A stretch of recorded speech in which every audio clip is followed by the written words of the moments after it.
Ou tu te tiens tranquille, ou tu vas finir comme ta sœur, 2 verticales, 3 horizontales.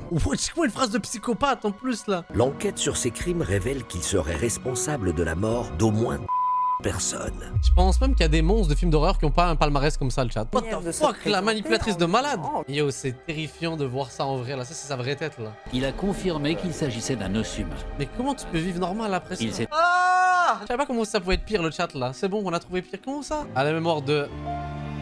F le chat. Mon dieu, c'est horrible, il y a trop de noms.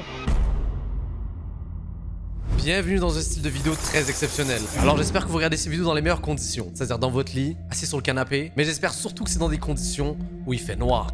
Vous vous mettez dans une ambiance sombre, car aujourd'hui on va regarder 2 situations totalement horribles. La première, celle du couple Fred et Rose West, et ensuite celle de Harold Shipman. J'ai pas l'habitude de vous proposer ce genre de trucs, donc n'hésitez surtout pas à me dire si vous en voulez plus. Bonjour YouTube, bienvenue encore une fois dans une dynamique terrifiante. On va regarder des trucs un peu horrifiques, un peu de crime, de criminel. On est face à histoire de crime, portrait de tueur. La musique dramatique, épique là. Tous ces genres de trucs que je tiens à préciser, on regarde pas souvent en live et encore moins en vidéo YouTube. Donc si vous en voulez plus, et vous savez quoi faire là, vous likez, vous abonnez, tout ça. Let's go, on est parti. Et là, on est sur l'histoire de Fred et Rose West. Oh le flashbang, le chat, regardez ça. Oh, je suis flashé là. Wesh, doucement l'éclairage là, ouais. Le 25 Cromwell Street à Gloucester est devenu l'une des adresses les plus célèbres de Grande-Bretagne. 20 ans durant, Fred et Rose West ont assouvi leur soif de sexe et de meurtre dans cette maison d'une horreur inimaginable. C'est un... Bon, je suis obligé de faire pause directement le chat, je suis désolé, ok? Comment 2 personnes, j'allais dire normalement constituées pour le coup, ils sont pas normales, mais ils se mettent d'accord, genre ils se serrent la main, ils se disent, tu sais quoi? Viens, on tue des gens. Ah, bonne idée ou pas? Ils se disent, ouais, tu sais quoi? On veut tuer des gens. Comment dans leur tête ça se dit, ouais, ça fait du sens. Ouais, tu sais quoi, genre, quel genre de discussion ils ont eu au préalable pour se dire, ouais, c'est tellement du génie ce que tu viens de dire là? un cas assez unique dans ma carrière. Et pourtant, en tant qu'inspecteur, j'enquête sur des meurtres depuis les années 60.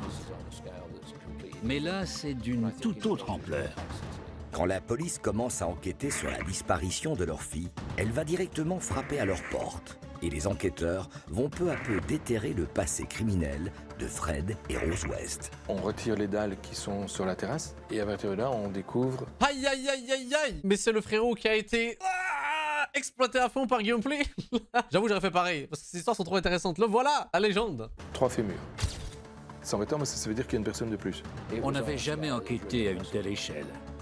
Les enfants étaient des jouets entre leurs mains. Ils étaient à leur disposition, des objets dont ils pouvaient user et abuser. Et pourtant, ces Damn. crimes abominables sont le fruit d'une rencontre. Pourquoi, yo le chat, je sais pas s'il y a eu un rassemblement de psychopathes un jour, une réunion, un truc, genre un comité, ils se sont dit, tu sais quoi, venez, on s'assure de porter tous les mêmes lunettes de psychopathes. Genre ils se sont dit, tu sais quoi, cela incroyable. Viens au-dessus des gens, mais on porte ces lunettes là. Tout à fait fortuite entre les 2 tueurs en série. Et on voit La même que DA. Rose prend plaisir et partage ce plaisir avec son mari dans tous ses sévices. Ça renforce leur relation, mais c'est ça qui les tient.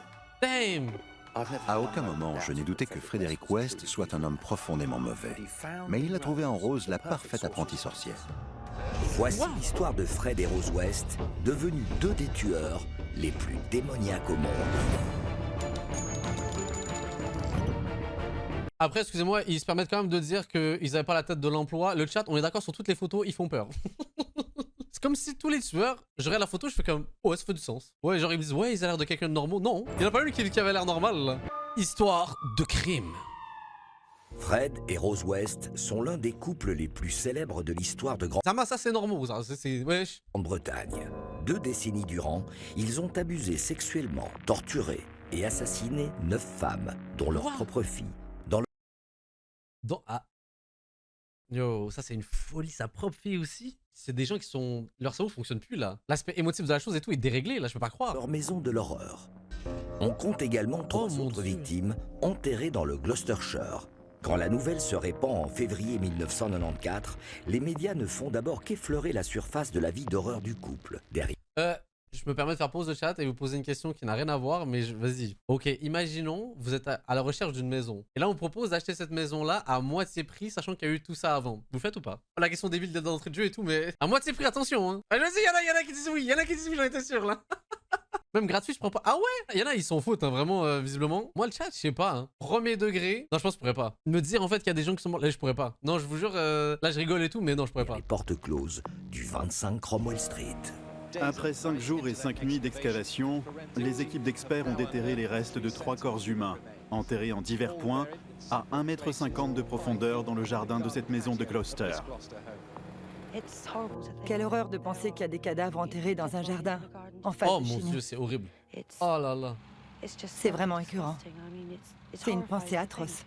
On est sous le choc, surtout que ça se passe chez nous. On s'attendait pas à ça. Pourtant, l'histoire glaçante de Fred et Rose débute des années auparavant. En 1969, Fred West, 28 ans, est marié à sa femme Rina et a déjà une petite famille. Mais il lorgne sur une fille de 15 ans, Rose Combien? Marie Letts. Rose et sa famille viennent Ah, forcément, le chat, il fallait qu'ils les prennent tous là. Fallait qu'ils soient meurtriers, psychopathes et pédophiles. Sinon, ça marche pas là. Les pierres de l'infini du psychopathe là. de s'installer dans le Gloucestershire. Et Fred vit depuis toujours dans le village de Muchmarkel. Fred était l'aîné de sa famille et il a subi beaucoup de mauvais traitements par sa mère. Sa mère l'a abusé sexuellement. C'est elle qui lui a fait perdre sa virginité. What the fuck? Yo, le background de fou en plus là. Chat, c'est Jason là, c'est son backstory là. Qu'est-ce que c'est que ce truc de fou? Cette famille était très renfermée sur elle-même. Rose a eu une enfance comparable à celle de Fred, à bien des égards. Complètement dysfonctionnelle, antisociale et très anormale. Elle a été violentée par son père, qui a commencé à la violer à un très jeune âge. Yo, c'est pas drôle hein. Elle a Yo, what appris à the fuck? considérer comme normaux, comme acceptables, des comportements familiaux qui ne l'étaient absolument pas. Le chat, visiblement, c'est terrible hein. Être parent, ça s'apprend pas visiblement. Et il y en a, c'est vraiment des grosses merdes là. Oh mon dieu. Oh mon dieu. Fred s'entiche de Rose et il est habitué à obtenir ce qu'il désire. Quand le couple se rencontre, l'attraction est immédiate. Rose venait de s'installer dans le village de Cheltenham, où Fred, lui, vivait déjà depuis un certain temps dans sa caravane. Ils se sont rencontrés aussi simplement que possible, à l'arrêt du bus. Et Rose dira de lui... Excusez-moi, je suis mort de l'acteur qui a essayé de reproduire le truc là. Eh, ça va? qu'à cette époque-là, Ouais. Fred était capable de séduire n'importe qui, et ce, en dépit de ses vêtements miteux, dira-t-elle, et d'une hygiène dentaire plus que douteuse. Yark! On a deux personnes qui ont vécu Et il y en a d'entre vous dans le chat, vous êtes célibataire là. C'est, j'avoue, c'est. des enfances qui sont très similaires. Et comme on le dit souvent, qui se ressemblent, s'assemblent. Qui se ressemblent, s'assemblent, ça veut dire qu'en fait, ce sont deux personnes qui ont vécu des choses absolument atroces dans leur vie. C'est pas commun, c'est pas courant. Et ce qui est particulier, c'est qu'ils ont quand même réussi, alors que ce sont véritablement des gens d'exception, pas au sens où ce sont des êtres exceptionnels, mais d'exception par leur vécu, qui arrivent à se retrouver tout à fait par hasard à un arrêt de bus.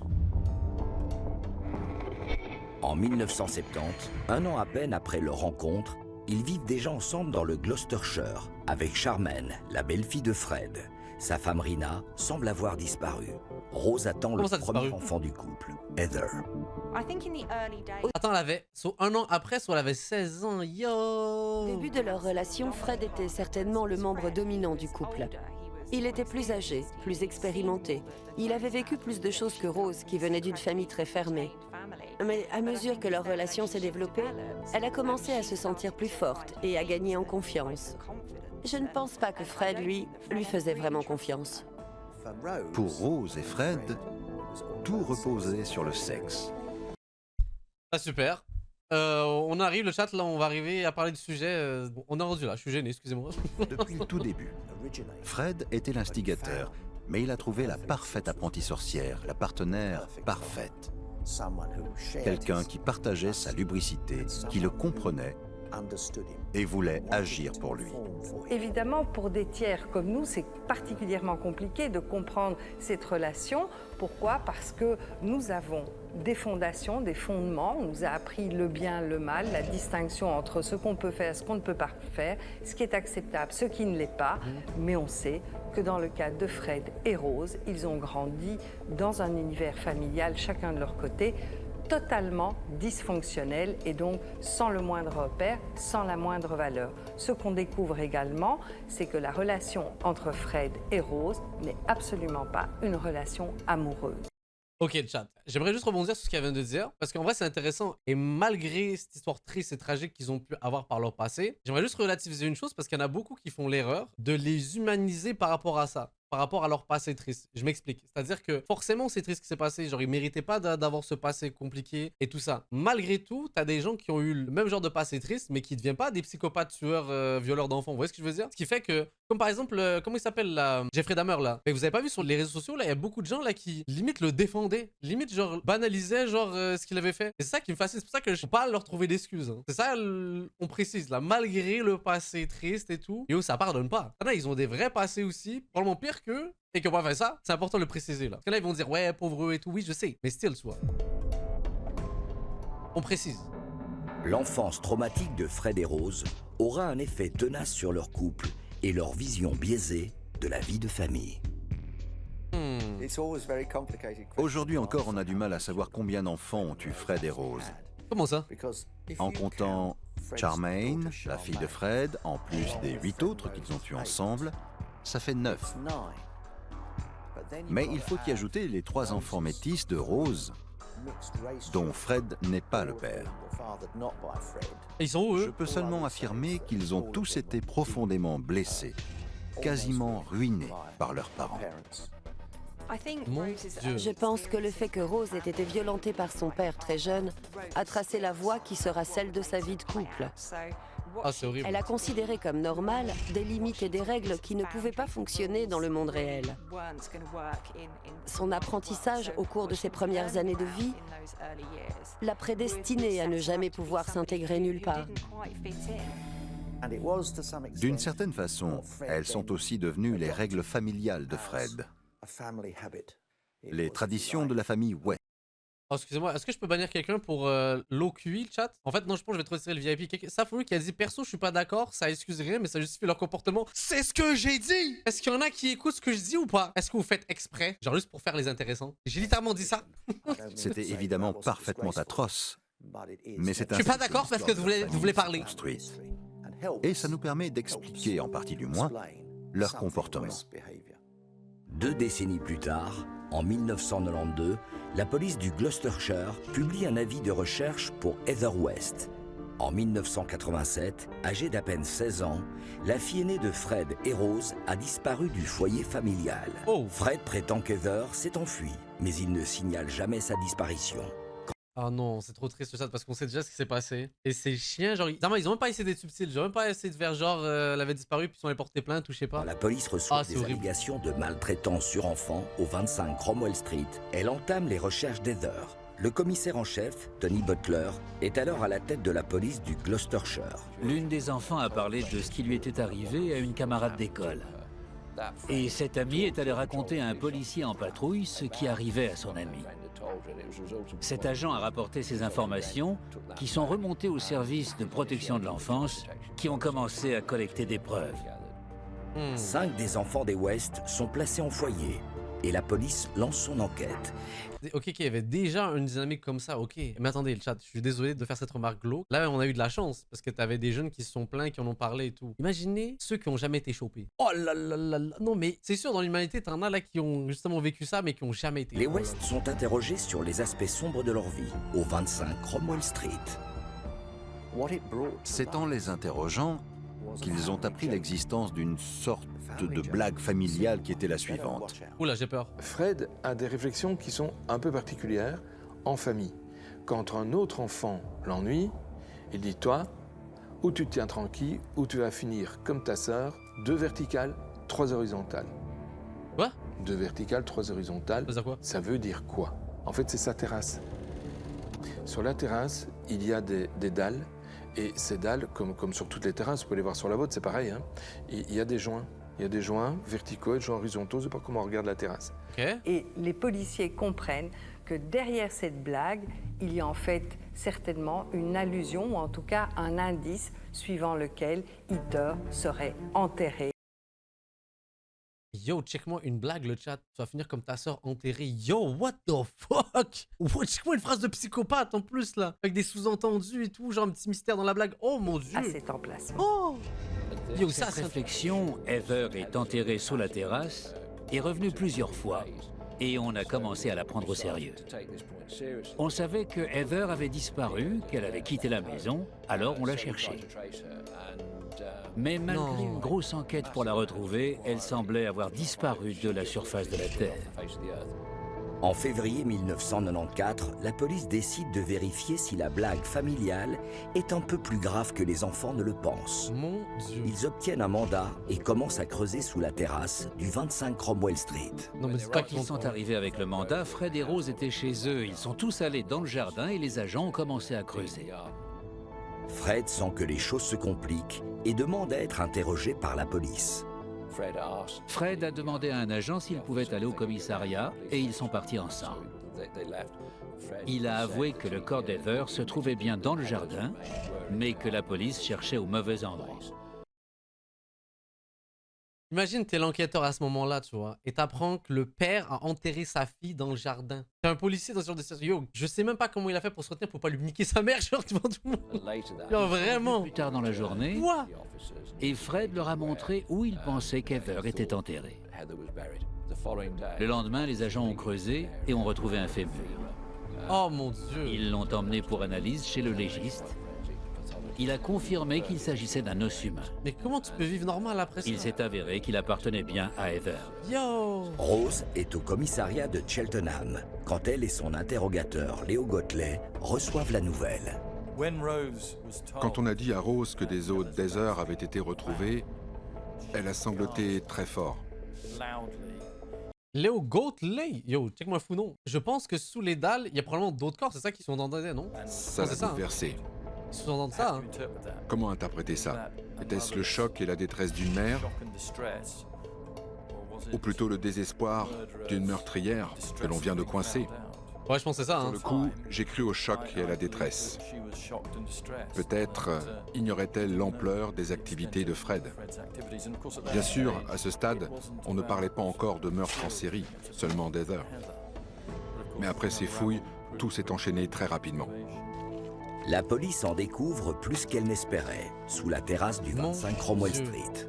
On retire les dalles qui sont sur la terrasse, hein, et à partir de là, on découvre 3 fémurs. C'est embêtant. De tous les termes, c'est embêtant, c'est le premier qui vient. Embêtant, parce que ça veut dire qu'il y a une personne de plus. Excusez-moi.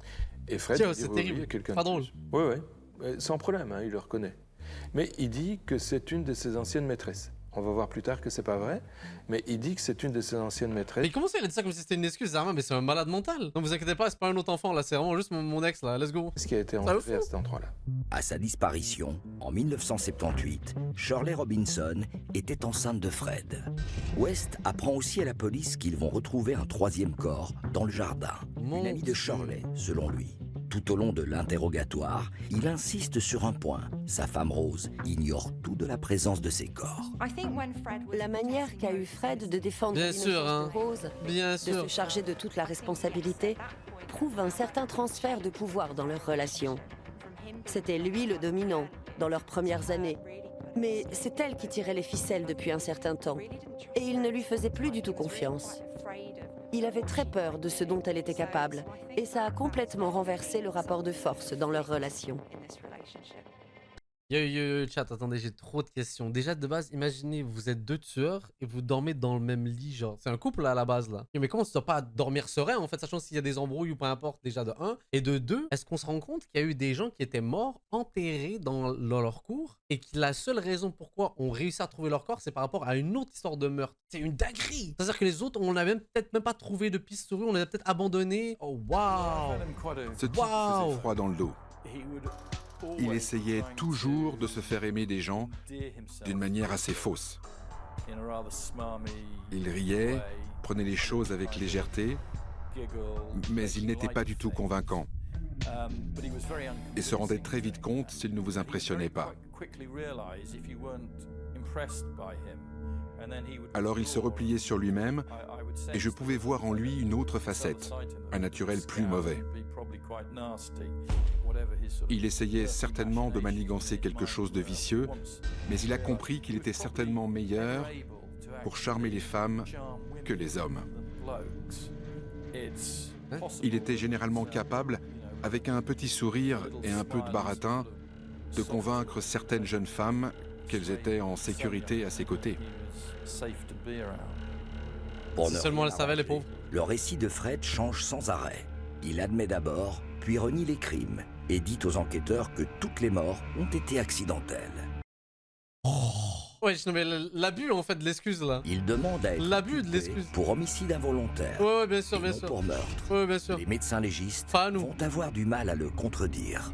L'ennemi de la médecine légale, c'est Comment la ça putréfaction. C'est-à-dire le fait que le corps, au fur et à mesure du temps, disparaît, quoi. En clair, les tissus mous, donc tout ce qui est peau, etc., tout ce qui n'est pas os, se mettent à gonfler, l'épiderme s'en va, et en même temps que l'épiderme, et en même temps que les tissus se mettent à gonfler, les lésions disparaissent. Ça veut dire qu'au fur et à mesure du temps, au fur et à mesure que la putréfaction avance, pas toutes, mais beaucoup de lésions se mettent à disparaître. Et c'est vraiment préjudiciable à l'enquête. Il est difficile de déterminer la cause de la mort de ces victimes, ainsi que d'identifier la troisième victime, enterrée sous la terrasse. Près Horrible. de 10 000 femmes sont portées disparues à l'époque. L'examen des dossiers dentaires permet aux experts de déterminer que la troisième victime est Alison Chambers, qui n'avait que 16 ans lors de sa disparition en 1979. F dans le chat s'il vous plaît. Rest in peace. Elle ne Ah, c'est pouvait horrible. donc pas être une amie de Shirley Robinson, comme Fred l'avait suggéré. Les marques retrouvées sur son corps prouvent avec certitude qu'elle a été torturée. Le comportement humain dépend plus de la psychologie que de la pathologie. Mais ici, les signes de torture et de violence sexuelle étaient assez clairs. Quand un pathologiste fait de telles découvertes, ça éloigne forcément le suspect d'un homicide involontaire. Et ça le rapproche des actes de cruauté. C'est la preuve que West n'a pas tué ces jeunes femmes par accident. Il les a torturées, violées et tuées intentionnellement. Mais Fred a-t-il agi sans que Rose ne soit au courant? La police n'est pas Ah, on le sait. convaincue. C'est une maison très exiguë, très petite. Et même si on imagine que ces victimes ont été bâillonnées ou cachées dans la cave, il est impossible qu'elles échappent à la vue des occupants de la maison. Autrement dit, Rose est la complice de Fred. Attendez, oh, wow, la photo de fou, excusez-moi, la chambre elle fait tellement peur. Sur là, il y avait des enfants aussi dans cette maison-là qui, peut-être entendant des cris, yo. La police recherche dans le fichier des personnes disparues pour y trouver d'autres victimes potentielles. Mais 10 000 femmes sont portées disparues dans le pays. Et la tâche est dantesque. On recherchait les enfants placés dans des familles d'accueil pour s'assurer qu'ils allaient bien. Nos équipes d'experts analysaient des quantités énormes d'indices. On n'avait jamais enquêté à une telle échelle.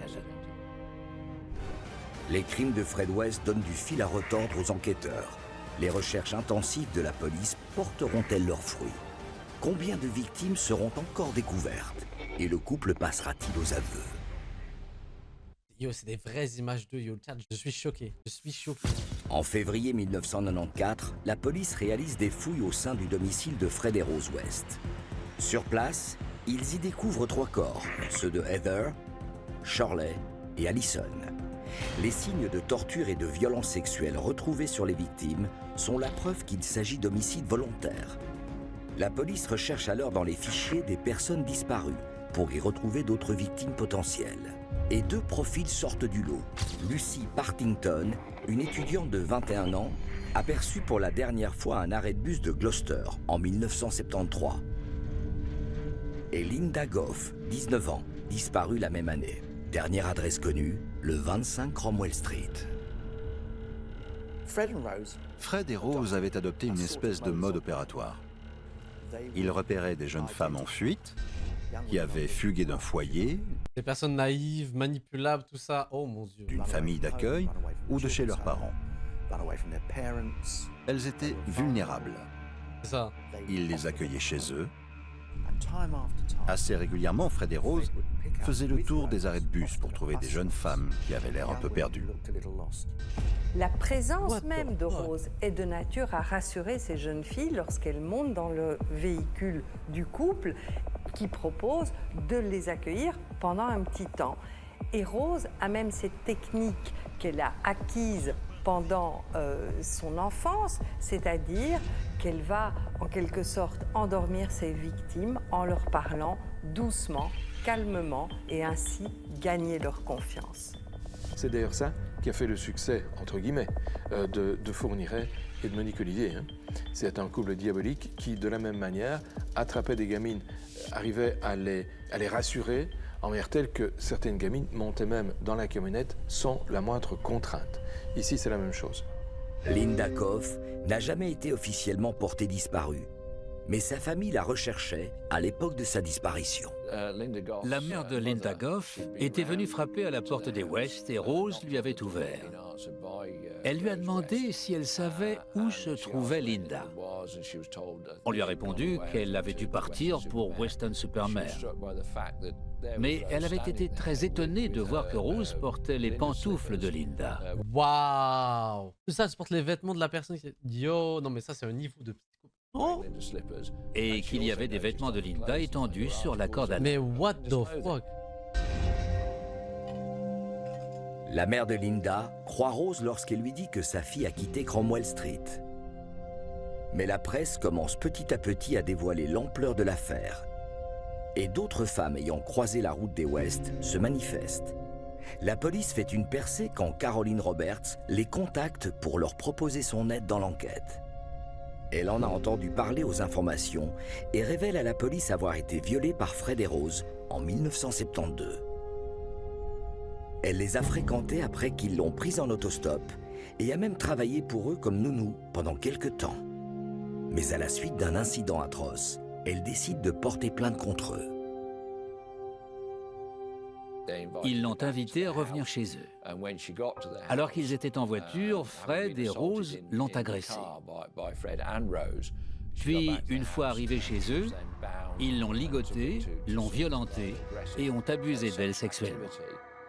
Elle a réussi à s'enfuir et en a parlé à sa mère, qui a contacté la police.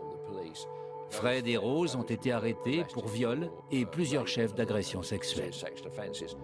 Mais à l'époque, Caroline a peur d'affronter les West au cours d'un procès et a honte de ce qui lui est arrivé. Les West sont condamnés pour geste indécent plutôt que pour viol. Quoi? Yo, la fameuse justice là. Et reçoivent une amende de 100 livres. Mais à la lumière de ces informations... J'en ai enterré des centaines. Fred se vante en violant et torturant la nounou, puis lui prépare un thé. La police peut relier Rose au crime et au cadavre de Cromwell Street. On tenait la preuve qu'elle était capable d'avoir une sexualité agressive. Et les détails des violences qu'on nous a rapportés avaient beaucoup de similarités. Les ligatures, les bâillons étaient très similaires, sinon identiques aux matériaux qu'on avait pu retrouver sur les cadavres. Cette affaire reposait bien plus sur les récits des gens, ce que les survivants racontaient, que sur ce que la pathologie nous révélait. Ils ont pu nous dire des choses dont les corps étaient totalement incapables de révéler. Excuse-moi, celle qui se plaignait pas survivait. Ils tuaient celle qui menaçait de parler. Ok, c'est comme ça qu'ils en arrivent à tuer les gens. Ok, je pensais que c'était leur kiff de tuer ces personnes-là. Bon, leur kiff, ça reste grave de fou là. C'est de les agresser et tout. Et en fait, dès qu'ils menaçaient, bouf, ils tuaient pour être sûr. Bien plus compté dans cette affaire que les découvertes physiques des pathologistes. Le 4 mars 1994, la police entame les recherches à l'intérieur de la maison. Ils pensent qu'ils pourront trouver d'autres corps dans l'obscurité de la cave. Le même jour, quand Fred West est mis au courant au commissariat de Gloucester, il fait un aveu incroyable dans une note manuscrite qu'il remet aux policiers. On peut y lire « Moi, Frédéric West, autorise mon avocat Howard Ogden à informer le commissaire Bennett que je souhaite reconnaître environ 9 meurtres supplémentaires, supplémentaires. Et malgré tout, je pense qu'il y en a plus. Notamment Charmaine, Rina, Linda Koff et d'autres restants à identifier, signé F. West. Vous vous rendez compte? Ça défie l'entendement. Il n'était pas assis face à un monstre, un homme très costaud, capable de tuer à main nue. C'était un petit bonhomme de rien du tout, qui venait d'avouer 9 meurtres. C'est à ce moment que les policiers ont compris pour la première fois qu'ils avaient affaire à quelqu'un de profondément maléfique. C'est le terme. Moi, je pense que c'est des gens qu'on peut plus qualifier d'humains. Parce que je veux dire, en fait, c'est comme si... C'est quoi le terme exact, le chat, de quelqu'un qui est dénoué d'émotions? Il y a un terme exact pour ça, tu vois. C'est pour moi, tu passes à un autre step de l'humanité où tu fais plus partie de nous, là. Tu te mets sur le côté, on n'était plus avec nous. Bah oui, forcément psychopathe, le chat, mais il y a un autre registre, là. Tu vois, c'est... Bon, j'ose croire que tout le monde dans le chat ici, là, même pas pensé à faire un truc comme ça, là. Et il nous a indiqué où certains corps avaient été enterrés, surtout dans la zone de la cave. Nous avons ensuite procédé à une fouille méthodique de toute la propriété. Yo, mais check-moi une cave terrifiante aussi, là. Yo, tout est terrifiant. Fred continuait de nous dire que Rose n'était pas impliquée dans ces affaires. Bien Il sûr. tentait par tous les moyens de la laisser en dehors de tout cela. Alors, il avoue tous les meurtres, il prend tout sur lui. Alors, la réaction de Rose devient particulière. C'est-à-dire qu'à partir du moment où il a ouvert sa gueule, quoi, elle ne le considère plus comme quelqu'un de fréquentable, elle ne veut plus en entendre parler, elle ne veut plus aucun contact avec lui et elle est déçue. Elle est déçue. Zama, elle est en mode, oh, dommage. J'aurais trop voulu que ce soit un psychopathe comme moi. Parce qu'il y a une rupture d'un pacte. Le pacte, c'était « on ne dira jamais rien ». Il a rompu le pacte, elle est déçue et c'est fini. Et c'est là qu'on se rend compte que Rose, en fait, a un vrai caractère. C'est pas la petite femme dominée qu'on imaginait par son homme. C'est une fille qui jouait un vrai rôle dans une dynamique qui leur convenait très bien à tous les deux. C'était ça l'idée. Et c'était ça le pacte. Et c'est là-dessus qu'elle vivait. Le 5 mars 1994, les médias du monde entier ont les yeux pointés sur la maison de Fred et Rose West, à Gloucester. La police a exhumé 3 corps de leur jardin. Ceux de leur fille Heather, de Shirley Robinson, la maîtresse enceinte de Fred, et Alison Chambers, une adolescente disparue. Et le pire, c'est que regardez ça, le chat. C'est des maisons, genre, toutes collées, tout proches de d'autres voisins. Et le niveau qu'il faut avoir pour se dire, c'est quoi, tranquille, je fais ça en pleine nuit, là, au calme. Les enquêteurs transfèrent leurs recherches à l'intérieur de la maison et commencent à creuser dans la cave du 25 Cromwell Street. Ah, je fais peur. On a commencé à creuser dans la cave. Ce n'était pas une mince affaire. On devait être très prudent pour retrouver les corps. Le premier jour, on a trouvé les restes humains de 2 personnes. Ceux de Thérèse Segenhaler et ceux de Shirley Hubbard. 15 ans. Oh, Les 15 médecins légistes en sont persuadés. Tout a été fait pour dissimuler l'identité des filles assassinées. Lorsque les enquêteurs vont se mettre à creuser, ils vont découvrir que les victimes de ce couple diabolique présentent une particularité. On leur a coupé les doigts et les orteils. Ah, déjà que je pense... Je savais pas comment ça pouvait être pire, le chat, là. C'est bon, on a trouvé pire. Comment ça? Couper les orteils, couper les doigts. Pourquoi faire? Ça permet d'éviter qu'il y ait des empreintes digitales. Alors, clairement, c'est des gens qui ne savent pas comment un corps évolue en post-mortem. Hein. C'est pas nécessaire de faire ça parce que la putréfaction va de toute façon s'en charger. Mais c'est une preuve qui voulait qu'on n'identifie pas les victimes. Ça a été une de nos plus grandes difficultés sur cette enquête. Tenter d'identifier les restes humains, en particulier ceux de Thérèse, parce qu'on n'avait aucune preuve qu'elle était venue dans le Gloucestershire. Mais on a pu, grâce à la police nationale du Grand Londres et son service des disparus, établir une liste des victimes potentielles. Puis, j'ai vraiment pas l'habitude de regarder ce genre de reportage-là, et je vous jure, en fait, on est tous, je pense, conscients du fait que ça existe, des psychopathes comme ça, des gens qui ont tué d'autres personnes et tout, mais d'être confronté à ça et de voir ça, je vous jure, je suis chagriné. Genre vraiment, ça me donne envie de pleurer, je me dis... La pauvre fille qui n'a pas connu une vie normale. 15 ans, frère. Elle a rien pu connaître à cause de 2 psychopathes. Grâce au travail des médecins légistes, premier degré, on là, a été en mesure d'identifier ses ossements. Waouh. Pendant que la police continue de creuser la cave, des agents escortent Fred dans un champ près de son village natal de Muchmarcle. D'après ses dires, ils y trouveront le corps de sa première femme, Rina, qu'on a vue depuis 1971. No way, il avait tué sa femme aussi. 1 an après que Fred et Rose se sont installés ensemble. C'est pour ça qu'elle était plus là. Ils ont été mariés 9 ans durant, mais sa disparition n'a jamais été signalée. Mon Dieu. On l'a emmené dans la campagne et il a désigné un champ près d'une bordure de haie. Il a dit que c'était là qu'il avait enterré C'est comme ça que c'est parti de là plutôt. Rina Costello. L'ex devenait gênante, ouais, je pense que c'est pour ça là. Les victimes sont maintenant au nombre de 6, et dans la cave de Cromwell Street, on exhume de nouveaux corps. Juanita Mott, une ancienne locataire de la maison disparue en 1975, et Carol Cooper, disparue après une sortie au cinéma en 1973.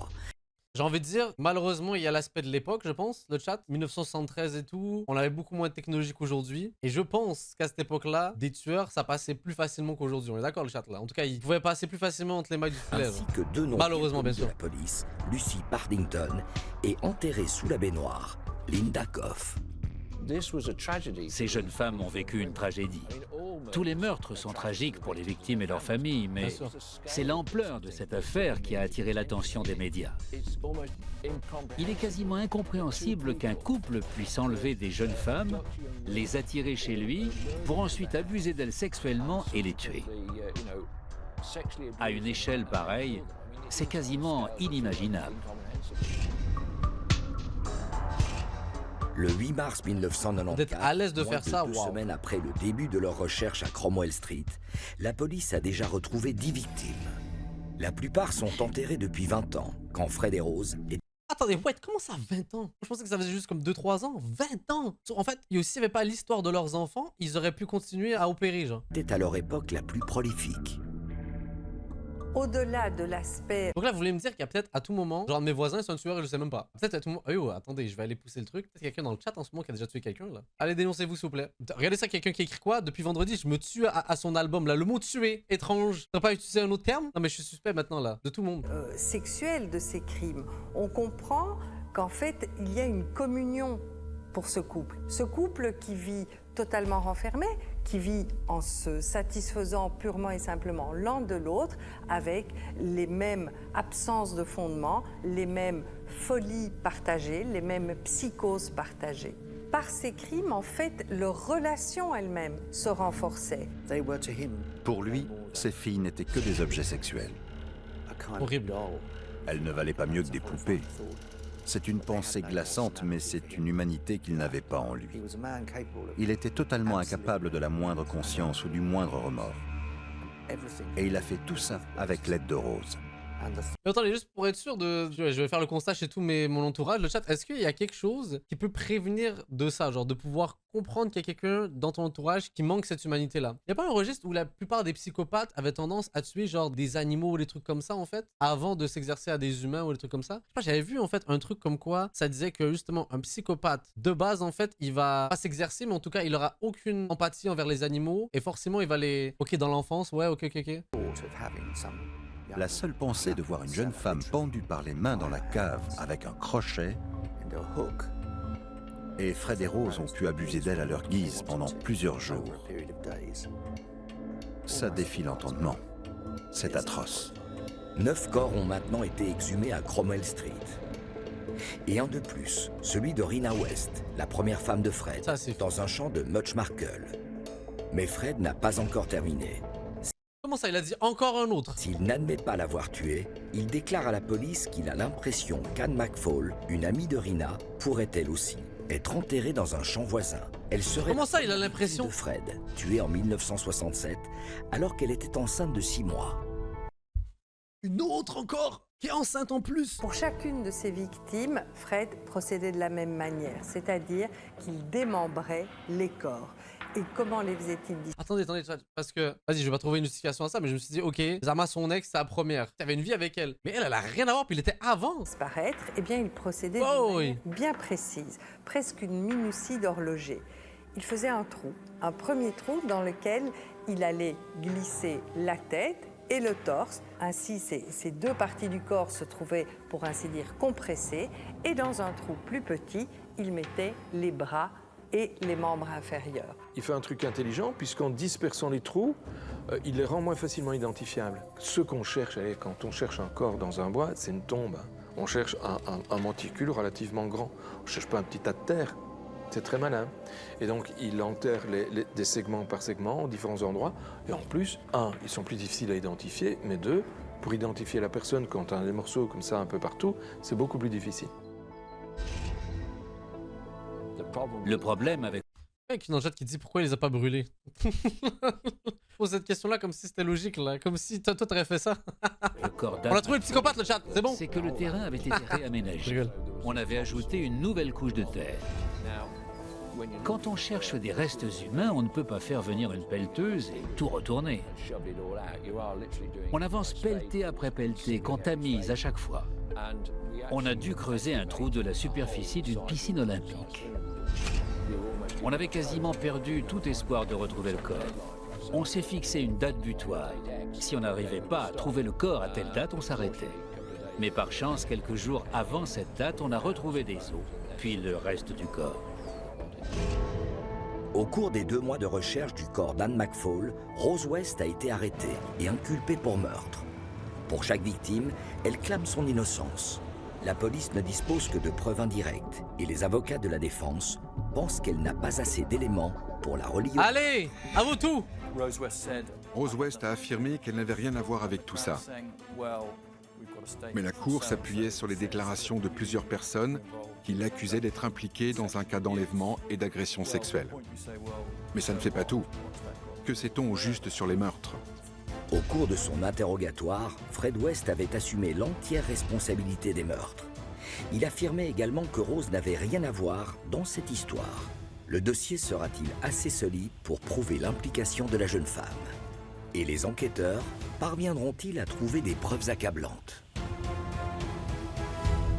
Oh, comment tu peux avoir le sourire comme ça, espèce de connasse? Je me permets le chat en passant, désolé, j'ai pas l'habitude d'être vulgaire, mais hey, on a le droit, je pense. Venez, on insulte tous d'un coup, s'il vous plaît, là. Allez, en cœur le chat, allez, insultez-la tous. C'est juste Belek, mon bot, à tout moment, il vous bloque, mais vas-y, insultez-la. Ça avec grand plaisir. Mes modos, on les débanne pour ceux qui se font bannir, là. Ah, vous pouvez aller même sur le physique, le chat, moi j'autorise tout maintenant, là. Elle a quand même tué des gens, contribué à plein de trucs et tout. Et mon bot, il est en PLS, là, la moitié des commentaires, ils se font niquer. Attendez, Autobot, calme-toi, frérot, là. Il reste à prouver l'implication de sa compagne Rose. Le 25 Midland Road, la première maison qu'ont partagée Fred et Rose à Gloucester. No fucking way qu'ils ont pas fait ça une autre fois dans une autre maison, non. Les enquêteurs pensent que le corps de Charmaine West, la belle-fille de Fred, issue de son premier mariage avec Rina, se trouve quelque part dans la maison ou dans le jardin. Ils entament une recherche approfondie. Quand Charmaine est morte, elle vivait au 25 Midland Road. Plus tard, Fred et Rose ont déménagé de cette maison. On s'y est rendu et en creusant sous le sol de la cuisine, on a retrouvé le corps de Charmaine. Et ça veut dire que, vu qu'ils avaient déménagé, il y a peut-être d'autres gens qui vivaient là et qui avaient un bébé sur leur cuisine. Imagine les policiers qui arrivent chez toi et qui te disent on va creuser en dessous de chez vous pour voir s'il n'y a pas le corps d'un bébé. Oh. Yo, je suis... Personne n'a plus vu Charmaine depuis qu'elle avait 8 ans, en 1971, et elle n'a pas été déclarée disparue. La même année, Fred passait 9 mois en prison pour des délits routiers et pour avoir volé son employeur de l'époque. Il y a tous les vices, visiblement, là. La police est convaincue de progresser enfin. Ils sont persuadés que Charmaine a été tuée par Rose pendant le séjour de Fred en prison. En plus, ce serait toi qui l'aurais tué. Était en réalité jalouse de Charmaine. Charmaine, qui était la fille que Fred avait eue d'une précédente union. C'était une petite fille radieuse et rien que cela, ça provoquait la colère et la jalousie de Rose. Sa petite sœur, en revanche, était beaucoup plus calme, beaucoup plus en retrait. Ça ne marchait pas avec Charmaine, qui, elle, non seulement était radieuse, mais c'était une petite fille très énergique. Le mode opératoire était quelque peu différent. Pour les autres meurtres, on s'imagine Fred opérer avec, en quelque sorte, la précision et la routine d'un artisan. Waouh. Il coupait les membres et la tête et creusait un trou dans le sol pour les y enterrer. Pour Charmaine, c'était différent. Mais Fred a quand même été inculpé pour son meurtre, bien qu'il y ait eu des doutes liés au fait qu'il pouvait se trouver en prison. Les conditions réelles de la mort de Charmaine sont toujours restées troubles, notamment quant à son âge et à la date de sa mort. Ça faisait longtemps, là. Le procès tant attendu se profile et la police doit prouver que Rose West est tout aussi coupable que son mari Fred. Mais rapidement, l'affaire va prendre un tour nouveau. Encore ? En décembre 1994, 10 mois après que la police a entamé les recherches d'Heather West, elle a déjà déterré les corps de 12 femmes dans le Gloucester. Fred West est considéré comme coupable de toutes ces morts et la police tente désespérément de prouver que sa femme Rose est impliquée dans 10 d'entre eux. Tous deux ont été arrêtés, inculpés et attendent leur procès. Mais le 1er janvier 1995, Fred West emporte tous ses secrets dans sa tombe. À Comment cette ça? date-là, Fred se suicide. Comment il a réussi? Il se suicide en prison. Il se suicide alors que rien ne permettait de le penser, parce qu'il était très cool, très calme, très... Je crois que c'est un suicide vraiment de manipulation. Il devait même être content, d'une certaine manière, de se suicider parce qu'il emmerdait tout le monde en disparaissant. Alors, il s'est pendu, il a utilisé pour ça une corde. Il travaillait depuis un moment à la laverie de la prison, il repassait les chemises, etc. Et on a constaté qu'au fur et à mesure du temps, il a récupéré des effilochages de vêtements. Il en a fait une corde avec laquelle il est parvenu à se pendre dans sa cellule. Aïe aïe aïe aïe aïe aïe aïe. Ce qui fait que genre c'est plus dur de pouvoir avoir des preuves pour inculper l'autre. Et en vrai de vrai le chat, je souhaite la mort à personne. Hein. On précise, on est des gens normaux ici. Mais lui là, j'ai envie de dire c'est mérité là ça. Décidé qu'il n'assisterait pas à son procès et qu'il n'avouerait jamais tous ses crimes et jusqu'où il était allé. Peut-être d'autres corps qu'on ne saura jamais qui a été... Rose a totalement pris le contrôle de Fred, j'en suis convaincu. Elle a été très claire. Elle ne voulait plus rien savoir de lui, elle l'a ignoré pendant sa détention. Mais à part sa relation avec Rose, il n'avait aucune empathie pour personne. Les gens étaient des objets dont il pouvait se servir à sa guise. Il savait très bien ce qu'il faisait. Il est passé aux aveux, on a retrouvé des corps et le destin tragique de ses victimes a été dévoilé. Pour ceux qui connaissent les West, c'est un nouveau rebondissement dans une affaire qui a commencé il y a 10 mois. Pour citer un de leurs voisins, si Frederick West s'est bien tué, alors c'est presque la meilleure solution qu'un homme responsable d'autant de morts finisse par se tuer lui-même. Le suicide de Fred est un très gros problème pour la police. Tu sais quoi, même moi avec le recul, je pense que le fait de se suicider, c'est limite une libération pour lui. Ça va sonner comme une dinguerie ce que je viens de dire le chat, mais j'aurais voulu qu'il pourra être en prison le reste de sa vie. J'aurais voulu qu'il vive avec les démons de ceux qu'il a tués toute sa vie. J'aurais voulu qu'il fasse intimider par tous les gars en prison, parce que les gars en prison détestent les personnes comme lui. Hein. Pas croire, hein, je veux dire, il va être respecté par personne. Et en vrai de vrai, c'est comme si pour lui c'était un... Ah bref, moi je... Le procès dégoûté un peu. Qui risque de s'effondrer. À la mort de Fred, on avait peur que la presse considère que la... Mais j'imagine qu'il a pas de démon le chat, mais j'étais plus en mode... peut-être qu'après 20 ans de prison, peut-être qu'il l'aurait ressassé ça, je sais pas, tu vois, ou... Bref, juste pour dire qu'il aurait dû vraiment se faire chier en prison, c'est plus ça, tu vois. Il aurait pas eu la liberté de se balader dans les rues, de pouvoir refaire ça et... L'affaire était terminée, et qu'ainsi on ne pourrait plus communiquer d'informations à ce sujet. Ça aurait été désastreux pour nous, car ça aurait compromis le procès de Rose West. La police désespère. Fred avait avoué 11 des meurtres, mais Rose a toujours clamé son innocence, faute de preuves concrètes. Rose West pourrait très bien ne jamais être condamnée pour meurtre. No way, ne me dites pas que c'est ça la finalité du truc là, c'est horrible si c'est le cas là. La Cour va devoir réévaluer toute l'affaire et décider ce qu'elle en fera. Personnellement, j'espère qu'elle abandonnera les poursuites. Je pensais que l'abandon des poursuites était envisageable. Un certain nombre d'éminents observateurs pensaient que ce serait le cas. Mais le bureau du procureur voyait les choses différemment. Ils ont même renforcé l'accusation contre Rose. Ils y ont ajouté le meurtre de Charmaine, pour lequel elle n'était jusqu'alors accusée que de complicité. J'ai trouvé ça très étrange. Rose pensait également que l'accusation s'effondrerait, mais ce n'a pas été le cas. L'accusation va devoir prouver que Rose est la seule responsable de la mort de sa belle-fille Charmaine. Ils font appel à un odontologue légiste, le professeur David Whittaker. J'ignore comment, mais la police a fait une découverte brillante. Oh. Un certain journal à diffusion nationale avait acquis une série de négatifs.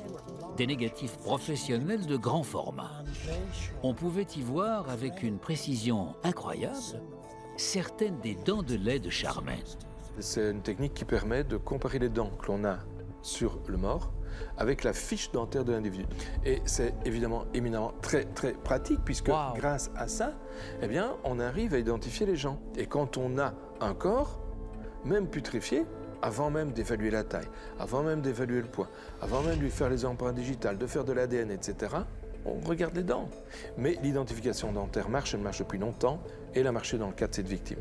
J'ai ainsi pu les faire correspondre en utilisant notre technique de surimpression du visage. Incroyable. Elle correspondait parfaitement, en termes d'angle, de position, de rainure, jusqu'au tranchant. Des héros. Des vrais Tout héros. correspondait à la perfection. Mais la position des dents avait changé. En calculant ce déplacement, il nous était alors possible de déterminer avec assez de précision le temps écoulé entre la date où la photo avait été prise, qui était inscrite sur les négatifs, et la date de la mort. Et si cette date correspondait à une période où Fred West se trouvait en prison, alors Madame West aurait bien des réponses à nous fournir. Le 3 Respect, octobre 1995, les médias du monde entier se pressent au tribunal de Winchester pour assister à l'un des procès les plus sensationnels des temps modernes. Le procès de Rose va s'ouvrir et évidemment il suscite l'intérêt du monde entier. Pourquoi ? Parce qu'on va retrouver dans le box des accusés, ce qui est quand même un fait rarissime, une femme. Une femme accusée d'être une tueuse en série. Dès le début du procès, Rose West Attendez, regardez ça, parce que tout à l'heure, je lis pas les grands titres, mais c'est écrit quand même. Fred m'a promis la lune, j'ai cru à ses mensonges. Ouais, c'est ça. Zama, t'étais une victime dans cette situation-là, toi aussi. Pour rappel, t'as tué des gens. non coupable des 10 Mais non. les 9 filles retrouvées Mais enterrées non. sur Cromwell Street et Charmaine. Mais les preuves qui l'accablent sont irréfutables. Au tribunal, face à Rosemary West, je disposais de toute la technologie disponible pour reproduire l'image de Charmaine. C'était quelque chose de très douloureux à faire.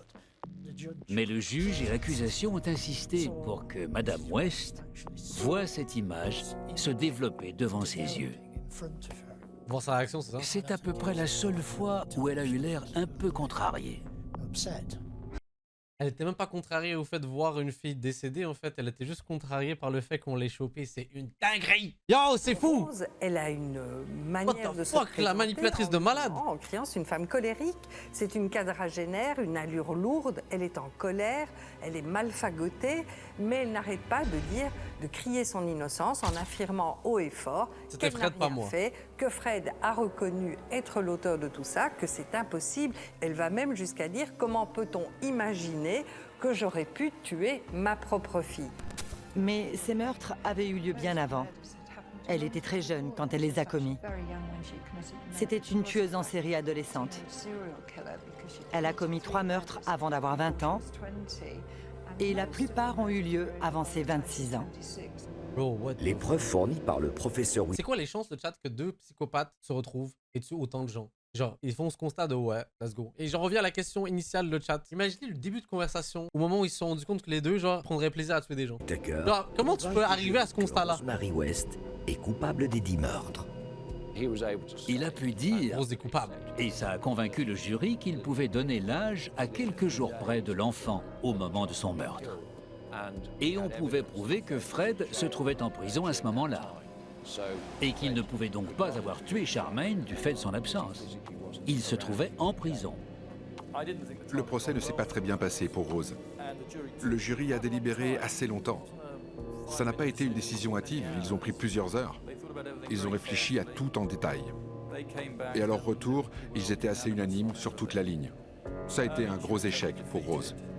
Rose ne va pas réagir au moment du prononcé des verdicts. En fait, c'est une femme qui n'a aucune émotion. Elle n'exprime ni remords, ni regret, ni compassion, ni Dans un sens, ok, c'est pas 100% une preuve, mais ça prouve un peu quand même le fait qu'elle est impliquée là. Comment tu reprends que t'as 0 remords dans ce genre de situation-là, sans même pas un peu Pour d'émotion? elle, les choses se passent comme ça. Elle est, pour ainsi dire, étrangère à son propre procès. C'est tout simplement une femme monstrueuse. Un psychopathe, lui, il voit qu'il est condamné et il se dit « je m'en fous ». Et surtout, je ne vais pas leur montrer que ça me touche, si toutefois ça pouvait me toucher. Un égo Au moment bizarre. de la sentence, le juge Mantel recommande que Rose West ne soit jamais remise en liberté. Elle est immédiatement ramenée à la prison d'Holloway. Rose ne m'a jamais rien avoué. D'ailleurs, je ne sais pas si elle a déjà avoué quelque chose à quelqu'un, mais à moi, non. Je dirais que de manière tacite et à divers moments, elle m'a donné l'impression, avec le recul, de savoir que sous le sol de Cromwell Street se cachait un certain nombre de secrets. Ce n'est pas la même chose que de dire qu'elle avait tué des gens. Bah, c'est un aveu dans un sens là, ouais. La nature de l'affaire fait que tout ça était très indirect.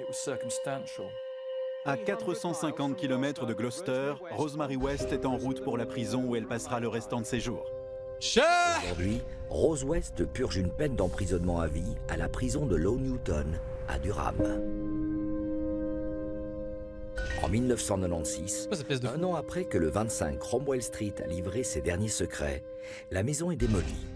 À sa place, on a construit une allée piétonne. Je pense que c'est pour le mieux de tout le monde en vrai de vrai ce qu'ils aient fait ça là. Mais rien ne pourra effacer la douleur du souvenir de Fred et Rose West et leur maison des horreurs. Horrible. C'est un cas assez unique dans ma carrière et pourtant, en tant qu'inspecteur, j'enquête sur des meurtres depuis les années 60. Mais là, c'est d'une toute autre ampleur. Et en termes de complexité, c'est également assez unique dans l'histoire de la criminalité. Toutes ces jeunes femmes avaient leur vie devant elles. Et elles ont été fauchées par la brutalité et l'égoïsme de Fred et Rose. Rest in peace. Quant à Fred West, ce que l'on découvre, ce qui nous amène à penser qu'en fait c'était un psychopathe, un sociopathe. Il est pour ainsi dire né avec ce degré de méchanceté et de cruauté. Il n'avait aucune chance, peut-être par son passé familial, son passé d'enfant, il n'avait aucune chance, à un moment ou à un autre, de s'intégrer dans la société. Tout est toujours différent quand la vie change. Si j'avais pas rencontré telle personne de ma vie à tel moment, ma vie aurait été différente. Leur vie aurait été différente.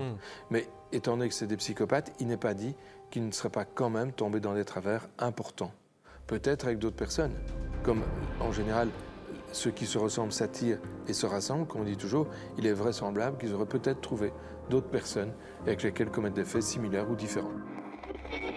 Attendez, je suis en train de réfléchir. Tu sais, quand t'es un gars comme lui et tout là, est-ce que tu perds pas un peu foi en l'humanité à force de tomber sur ce genre de registre, même si tu sais que c'est pas une généralité? Mais mon dieu, je pense que j'aurais plus confiance en personne là. Genre, je viens de voir cette émission là, le chat, un épisode, ça m'a suffi pour me dire, hey, à tout moment, tout le chat c'est des psychopathes et je sais même pas. Hein. Ah non, non, non, non, non, non, non. Peut-être vous allez vous dire que j'ai des cadavres dans mon sous-sol, le chat, à tout moment là. Je n'ai jamais douté du fait que J'ai pas tout Fred et seul, hein. Rose ont commis bien plus que 12 meurtres. Ah ouais. J'ai toujours pensé qu'il y avait d'autres victimes, enterrées ou cachées à d'autres endroits. Mais la police de Gloucester ne peut pas creuser tout le comté du Gloucestershire pour retrouver d'autres victimes. Il restera toujours des doutes quant à d'éventuelles autres victimes de Fred et Rose. C'est encore plus triste ça, je trouve. Les Des gens coups qui de leur seront crime jamais... continuent de résonner dans le monde, aujourd'hui encore. Leur dépravation totale et la terreur qu'ont dû ressentir leurs victimes gravent en nous le souvenir de ces monstres et de leur maison des horreurs.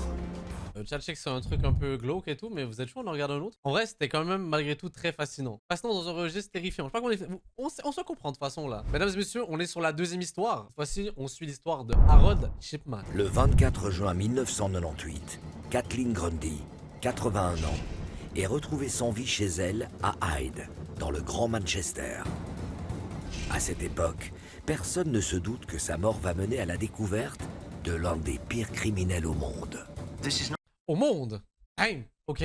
Cet homme-là On est en Angleterre? pas dans un abri de jardin avec une hache à la main. Non, lui, il prétendait être serviable, plein d'empathie et de compassion. Harold Shipman, âgé de 52 ans, était un médecin réputé de Hyde. Pendant plus de 25 ans, il a tué ses patients les plus âgés et vulnérables. Mais il est parvenu... Pendant 25 ans, il s'en est sorti. En fait, c'est ça le truc qui me perturbe le plus, ce chat là. Comme j'ai déjà dit par le passé, ça veut dire qu'il y a des tueurs en liberté qui vivent à l'aise là. à rester dans l'ombre. Et ce qui est étonnant, c'est que pendant des années, Harold Shipman a pu semer la mort en se retranchant derrière le secret médical et derrière l'image que les gens ont d'un médecin qui est là pour vous soulager dans la douleur. Harold Shipman est jugé coupable de 15 meurtres. Mais l'enquête menée après son incarcération révèle qu'en réalité, il aurait fait plus de 200 victimes. Je pense même qu'il y a des monstres de films d'horreur qui ont pas un palmarès comme ça, le chat. Premier degré là. Le Freddy Krueger, il a pas autant de meurtres là. Il a pas autant de kills là. What the fuck? C'est chaud. 200 meurtres. Il a un 25 nombre ans, de 200 meurtres qui est assez effrayant à son actif. C'est juste pour son plaisir. Il était médecin, il avait le pouvoir de vie et de mort, et c'est l'exercice de ce pouvoir qui lui procurait du plaisir. C'est difficile à concevoir. Harold Shipman, surnommé le docteur de la mort, est l'un des pires criminels au monde. Oh, ça a l'air plus intense que l'autre histoire qu'on a pu voir là. En janvier 2000, quand le médecin Harold Shipman est condamné pour les meurtres de 15 femmes, la nation entière est sous le choc. Déjà juste 15, entre guillemets bien sûr. C'est déjà hardcore, c'est abusé, c'est plus que toutes les histoires qu'on a pu voir juste avant. Mais 200 chats. Je sais pas si on réalise. En fait, le gars prenait plaisir clairement là, à 200. Mais les inspecteurs avaient à peine commencé à déterrer les secrets du tueur en série. Le médecin généraliste respecté de tous, qui représentait l'un des piliers de la ville de Hyde, dans le Grand Manchester, s'est vu donner le surnom de docteur de la mort par les journalistes britanniques. En 2002, l'enquête sur ces crimes révèle qu'il serait responsable de la mort d'au moins 215 personnes. Là, parce qu'ils ont arrondi tout à l'heure, ils ont dit 200, mais là il y a 215, mais on se rend pas compte en fait là, parce que là c'est rendu juste une statistique entre guillemets. Mais 15 personnes en plus, on se rend compte de la dinguerie, 15 de plus. Mais bref, ça pour dire le chat. Nous on part sur les théories du complot, vous pensez qu'il les a tués comment? Vu qu'il est médecin et tout, est-ce que c'est pas empoisonnement? Enfin j'ose croire qu'il y a beaucoup d'empoisonnement dans l'eau. L'inspecteur Bernard Possels est aux commandes de l'enquête sur le pire tueur en série qui ait jamais sévi en Grande-Bretagne. Je ne pense pas que ces victimes avaient conscience qu'elles allaient mourir. Pour ces personnes, le docteur Shipman était simplement leur médecin traitant. À aucun moment, elles n'hésitaient à relever leurs manches et à lui tendre le bras. Elles faisaient sûrement la conversation tandis qu'il leur faisait une injection ou leur prélevait du sang. Mais en réalité, c'était de la morphine qu'il leur injectait. Yo, le chat, ça c'est vraiment machiavélique là. C'est même pas un truc genre sur le long terme et tout. Bon, il les injectait. Et en quantité suffisante pour entraîner leur mort. What the fuck? Michaela Sidford travaille comme journaliste pour le Manchester Evening News. Quand elle entend parler de l'enquête sur le médecin généraliste, Oh, pour c'est la pauvres gens première là. fois, Ils allaient juste voir le elle médecin rend en détente. visite à son cabinet médical. Quand je l'ai rencontré pour la première fois, je me souviens avoir pensé que sa voix était fluette et faible. Il était assez petit et il n'avait pas une carrure imposante. Yo, ça doit être... Yo, imaginez les gens qui le croisent au quotidien, parce qu'elle, elle l'a rencontré. Imagine, tu crois cette personne au quotidien, t'apprends plus tard qu'elle a tué 215 personnes. Alors là, déjà, ok, je vais vous poser une question. Ça peut paraître affreux le chat, mais juste, je me dis peut-être quelqu'un dans le chat qui l'a vécu. Est-ce que vous avez connu quelqu'un, proche ou de loin, qui a déjà fait un truc aussi horrible que de mettre fin à la vie de quelqu'un? J'ai juste envie de savoir, est-ce que c'est plus commun qu'on le pense? Parce que 215 personnes, c'est une dinguerie. Comment il y a autant de gens dans le chat là? Comment il y a autant de gens dans le chat? J'en vois comme 5-6 déjà là. Hey, c'est triste là. What the fuck? Après avoir interrogé quelques personnes, j'ai appris qu'il pouvait se montrer arrogant et tyrannique. Il savait très bien quel effet il faisait aux gens. Et c'était quelque chose qu'il appréciait. C'était malfaisant et cruel. Il a brisé le cœur des habitants de cette ville. Plus l'enquête avançait et plus on s'intéressait à de nouvelles morts. Le compte des victimes dépassait tout ce à quoi l'on pouvait s'attendre. C'est le pire tueur en série que ce pays ait jamais connu. L'histoire de Harold Shipman débute en faisaient quoi, le des corps? 14 Pourquoi ils tuaient janvier les gens 1946 à Nottingham, en Angleterre. Il est le cadet d'une fratrie de 3 enfants. Il grandit au sein d'un logement social dans un quartier populaire. Ok, chat, évidemment, ça n'excuse en rien, mais on va voir le background du gars. Et est-ce que c'est si grave que ça? Parce qu'on a vu des histoires horribles là. Mais lui... Harold Shipman fait partie de la génération des baby-boom. C'est la génération de l'après-guerre. Celle où les enfants issus des classes pauvres peuvent rêver d'accéder à la petite bourgeoisie. Et lorsqu'Harold va réussir l'examen d'admission dans un établissement d'enseignement secondaire, sa mère est très fière de lui. Elle voit en lui finalement le ticket gagnant pour que la famille puisse accéder à cette petite bourgeoisie. Cette pression, Harold va la ressentir dès le départ et elle ne va pas la quitter. Et ce d'autant que ce n'est pas un élève surdoué. Pour y arriver, pour réussir dans la vie, il va devoir travailler dur. C'est ça, background? Le gars même pas un passé triste, quelqu'un qui l'a battu ou je sais pas, rien. Rien de rien. Nul. Harold Shipman est très proche de sa mère, Vera. Bah, d'habitude, avec les tueurs en série, on les voit naître dans des familles qui sont de véritables fabriques de psychopathes. C'est ça. Avec des parents qui sont violents, etc. Ici, pas du tout. Mais la mère, Vera, a beaucoup d'ambition pour son fils. Et elle tentait de le pousser. Alors, elle voulait que la famille se fasse un nom grâce à Harold. La famille va se faire un nom grâce à Harold, mais pas pour les mêmes raisons. Alors qu'il était adolescent, sa mère a développé un cancer des poumons. Elle s'asseyait à la fenêtre en attendant qu'il revienne de l'école. Il rentrait, lui préparait une tasse de thé et ils discutaient de leur journée. C'était un moment qu'elle attendait avec impatience. En juin 1963, Vera Shipman succombe d'un cancer à l'âge de 43 ans. Son fils chéri est dévasté. Harold, à cette époque-là, a 17 ans. C'est très jeune, hein? C'est très jeune. Et il perd sa mère, il perd celle qui était sa mentrice, celle qui la portait tout le temps devant, celle qui lui disait comment construire sa vie, etc. Eh bien, tout d'un coup, il perd sa base. C'est ça qui l'a perturbé? Pour lui, c'est un traumatisme, c'est un tsunami. Cette mère qui décidait de tout pour lui, qui lui disait ce qu'il devait faire, n'est désormais plus là pour lui. C'est très triste, surtout qu'il a perdu vraiment jeune, le chat, mais je veux dire, il y en a d'autres, des gens qui malheureusement ont perdu un être cher proche comme ça à un jeune âge, mais qui ne sont pas devenus des tueurs. Il y a un élément important Encore une fois, dans la mort de Vera. Je cherche pas des excuses, mais quand même, le background n'est pas fou. Le médecin vient au domicile familial pour administrer une dose de diamorphine à la maman. Le but, soulager la douleur. Et c'est peut-être morbide à dire, mais il n'est pas exclu que Harold ait été fasciné par cette manière de procéder, de voir ainsi également sa mère mourir devant lui. Pourquoi? Parce que rentre dans cette maison un homme de pouvoir, un homme qui a un statut et qui prend toute la situation en main sans que personne ne remette en cause l'autorité de ce médecin. Ça s'est niché dans l'esprit d'Harold et ça a certainement été un élément déclencheur. Ça, c'est parti de la mort de sa mère, wesh. Shipman quitte Nottingham et se rend à Leeds pour y étudier la médecine. Le jeune étudiant rencontre sa future femme alors qu'il vit dans le Yorkshire. Primrose était la fille de la propriétaire de l'appartement où il habitait. Elle est tombée enceinte et ils ont dû se marier. Ses jours d'étudiant insouciant étaient terminés. Il obtient son diplôme de médecine, on est en 1970, c'est à Leeds qu'il l'obtient, c'est en Angleterre. Il va s'installer à l'hôpital de Pontefract dans le Yorkshire, et à cette époque-là, il est marié. Il a déjà un enfant, le deuxième est en route. Mais personne ne sait à ce moment-là que ce jeune médecin qui a prêté serment d'Hippocrate a envisagé la médecine dans le but de faire souffrir les gens. C'était prémédité, c'est ça qui est le plus terrifiant. Après s'être initié au métier de médecin à Pontefract, il quitte l'environnement hospitalier à 28 ans et devient médecin généraliste. Il a rejoint le cabinet médical Todd Morden en 1974. C'était son premier travail en tant que généraliste. Il a apporté une bouffée d'air frais au cabinet. Il était jeune, enthousiaste, moderne. Il avait des tas de bonnes idées et ses collègues avaient de l'estime pour lui. Mais une pharmacie du coin avait quelques inquiétudes quant à la quantité de pétidine qu'il prescrivait aux patients.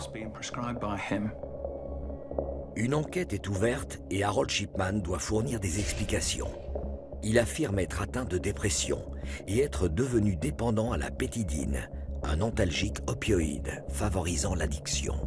Le problème du monde médical, c'est que nous avons accès à tous les médicaments qu'on veut. Il suffit de le prescrire et on sait comment il faut le prescrire pour qu'il soit délivré. Il y en a dans le chat qui sont dans le domaine de la médecine, vu que j'ai un chat de 200 QI là. Mais on est d'accord que ça, c'est un vrai truc. J'ai déjà entendu plusieurs fois parler là, des gens qui abusaient des drogues et tout. Même les étudiants en médecine et tout, qui avaient des possibilités de pouvoir se prendre eux-mêmes des trucs de Xanax, des trucs comme ça et tout là. Et ça, c'est fou là. Et surtout les opioïdes. Harold devient dépendant à un médicament qui s'appelle la pétidine.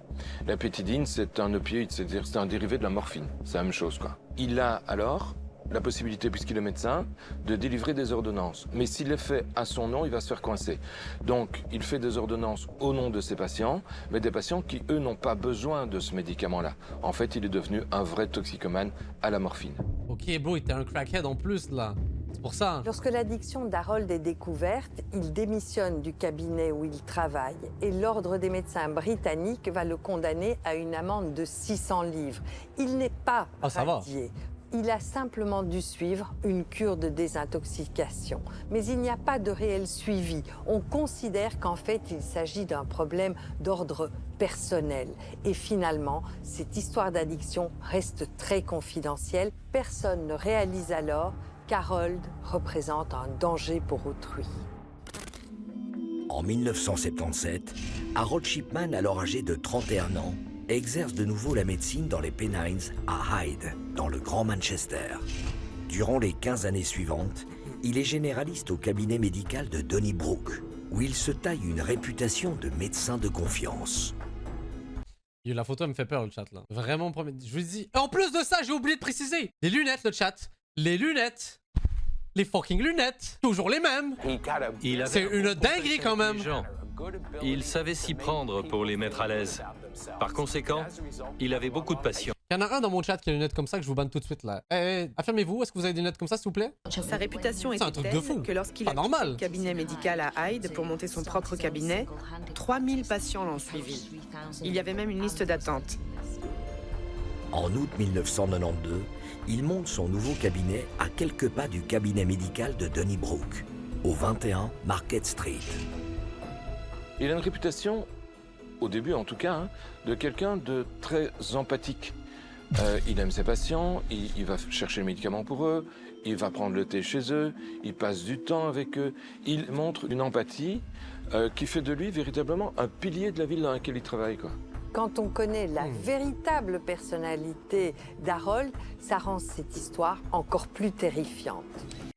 J'ai une question de chat. Est-ce que vous pensez, j'ose croire que oui là, mais tu sais, les médecins légistes, toutes les personnes qui sont dans ce domaine-là en particulier là, ils doivent eux-mêmes avoir des suivis psychologiques quand même relativement intenses parce que nous, tu sais, on regarde ces histoires-là, on se dit putain, mais c'est une dinguerie et tout, mais dites-vous, c'est des gens qui voient ça tout le temps. Et je me dis, est-ce que leur cerveau, des fois, il vrille pas? Genre, est-ce que tu banalises pas ce genre de trucs? Est-ce que ça normalise pas un peu des trucs dans leur tête et tout? Je sais pas, bref, mais il doit avoir un truc bizarre là. Tu sais, par exemple, lui là, le médecin légiste qu'on kiffe tous là, c'est qui explique bien les choses. Vous voyez que genre, son regard, il a vécu des trucs là. Même là, sa façon de parler, ça se voit que le frérot là, il a des flashbacks à la guerre du Vietnam là qui viennent en tête là. 6 années suivantes, les patients ne tarissent pas d'éloges à propos de ce médecin respecté et aimé de tous.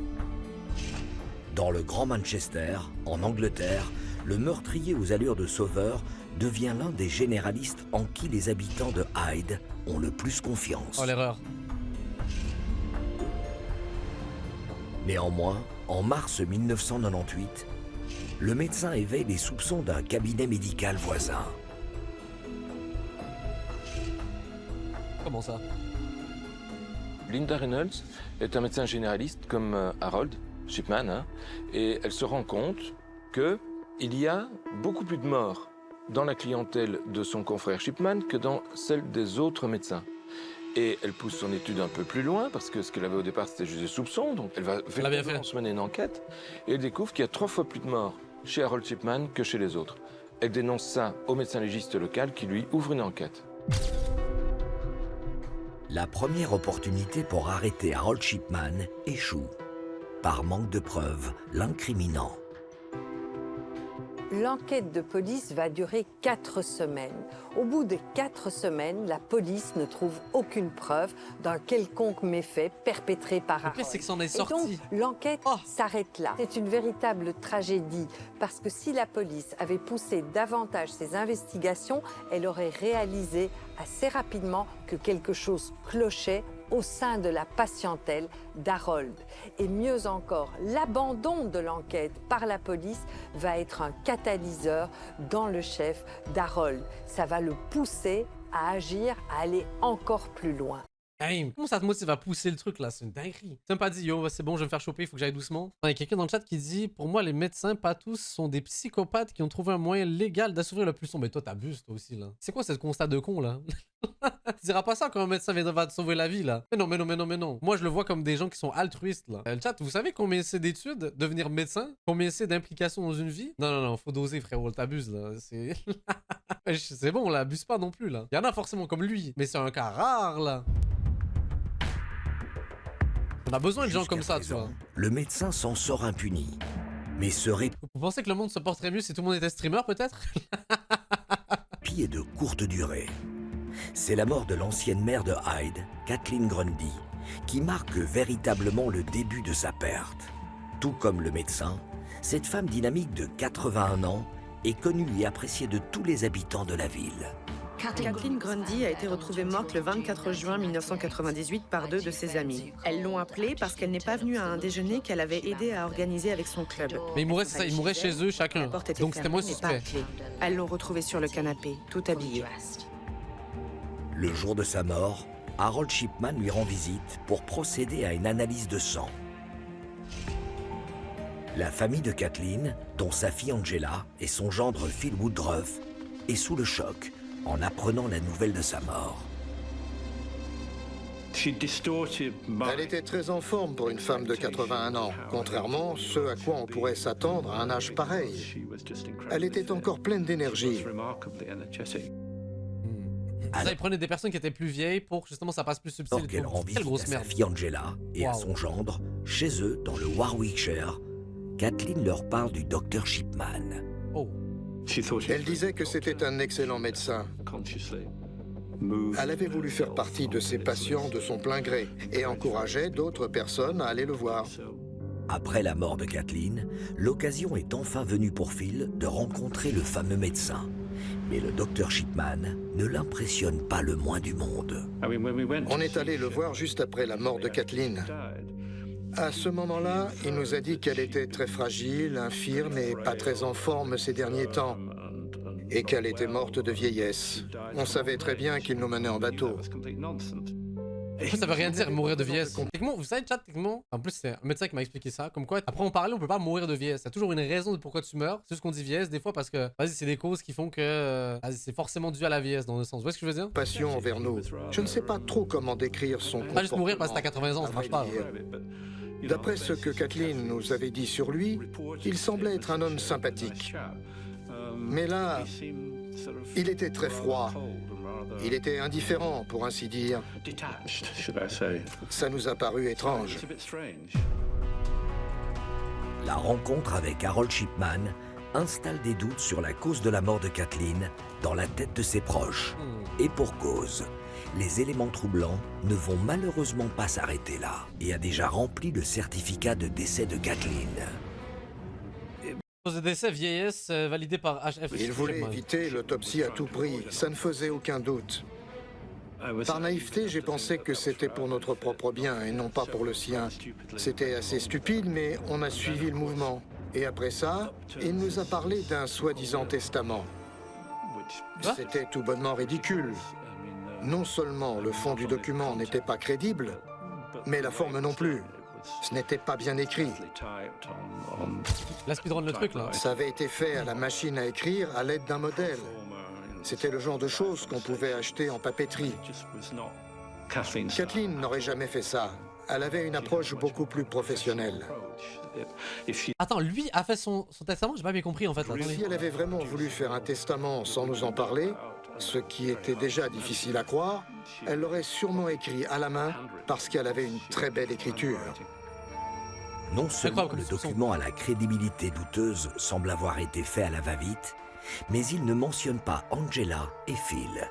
Le testament stipule que Kathleen Grundy souhaite léguer tous ses biens à Harold Shipman.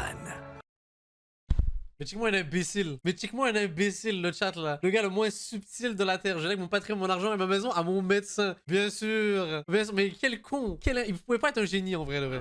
Naturellement, quel imbécile. Bouleversée. Elle était prête à tout lui laisser, à dire « il peut tout prendre ». Mais je lui ai dit que ça ne tenait pas debout, ça ne pouvait pas être le testament de sa mère. C'est genre le truc le moins subtil que j'ai vu de ma vie là. Trop bête. Dans le testament de Kathleen Grundy, il est stipulé que tous ses biens, ainsi que tout son argent, reviennent à Harold Shipman.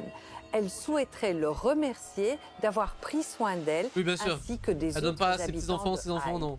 La famille est un peu étonnée, et mieux encore, elle considère ce testament comme douteux.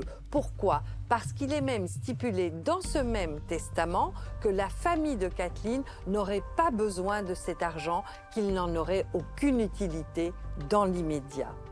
Phil et Angela, Phil c'est le gendre de Kathleen, se rendent compte que peut-être la signature sur le testament n'est pas très claire. C'est sûr. On a d'abord regardé la signature et on l'a comparée avec la signature sur son permis de conduire, il me semble. Les deux se ressemblaient, mais elles n'étaient pas identiques pour autant. L'alignement du G majuscule ne correspondait pas. Mais moi, je m'attendais plus à une dimension plus psychopathe que ça. Vous voyez ce que je veux dire? Je pensais que le gars allait tuer des gens par pur plaisir. Bon, il y a un aspect plaisir, j'imagine, mais il le fait également pour des raisons monétaires, en fait. Angela et Phil décident de mener l'enquête. Ils sont persuadés que quelque chose cloche dans ce testament. Ils s'adressent en premier lieu aux contre-signataires du document. 2 patients du docteur Harold Shipman.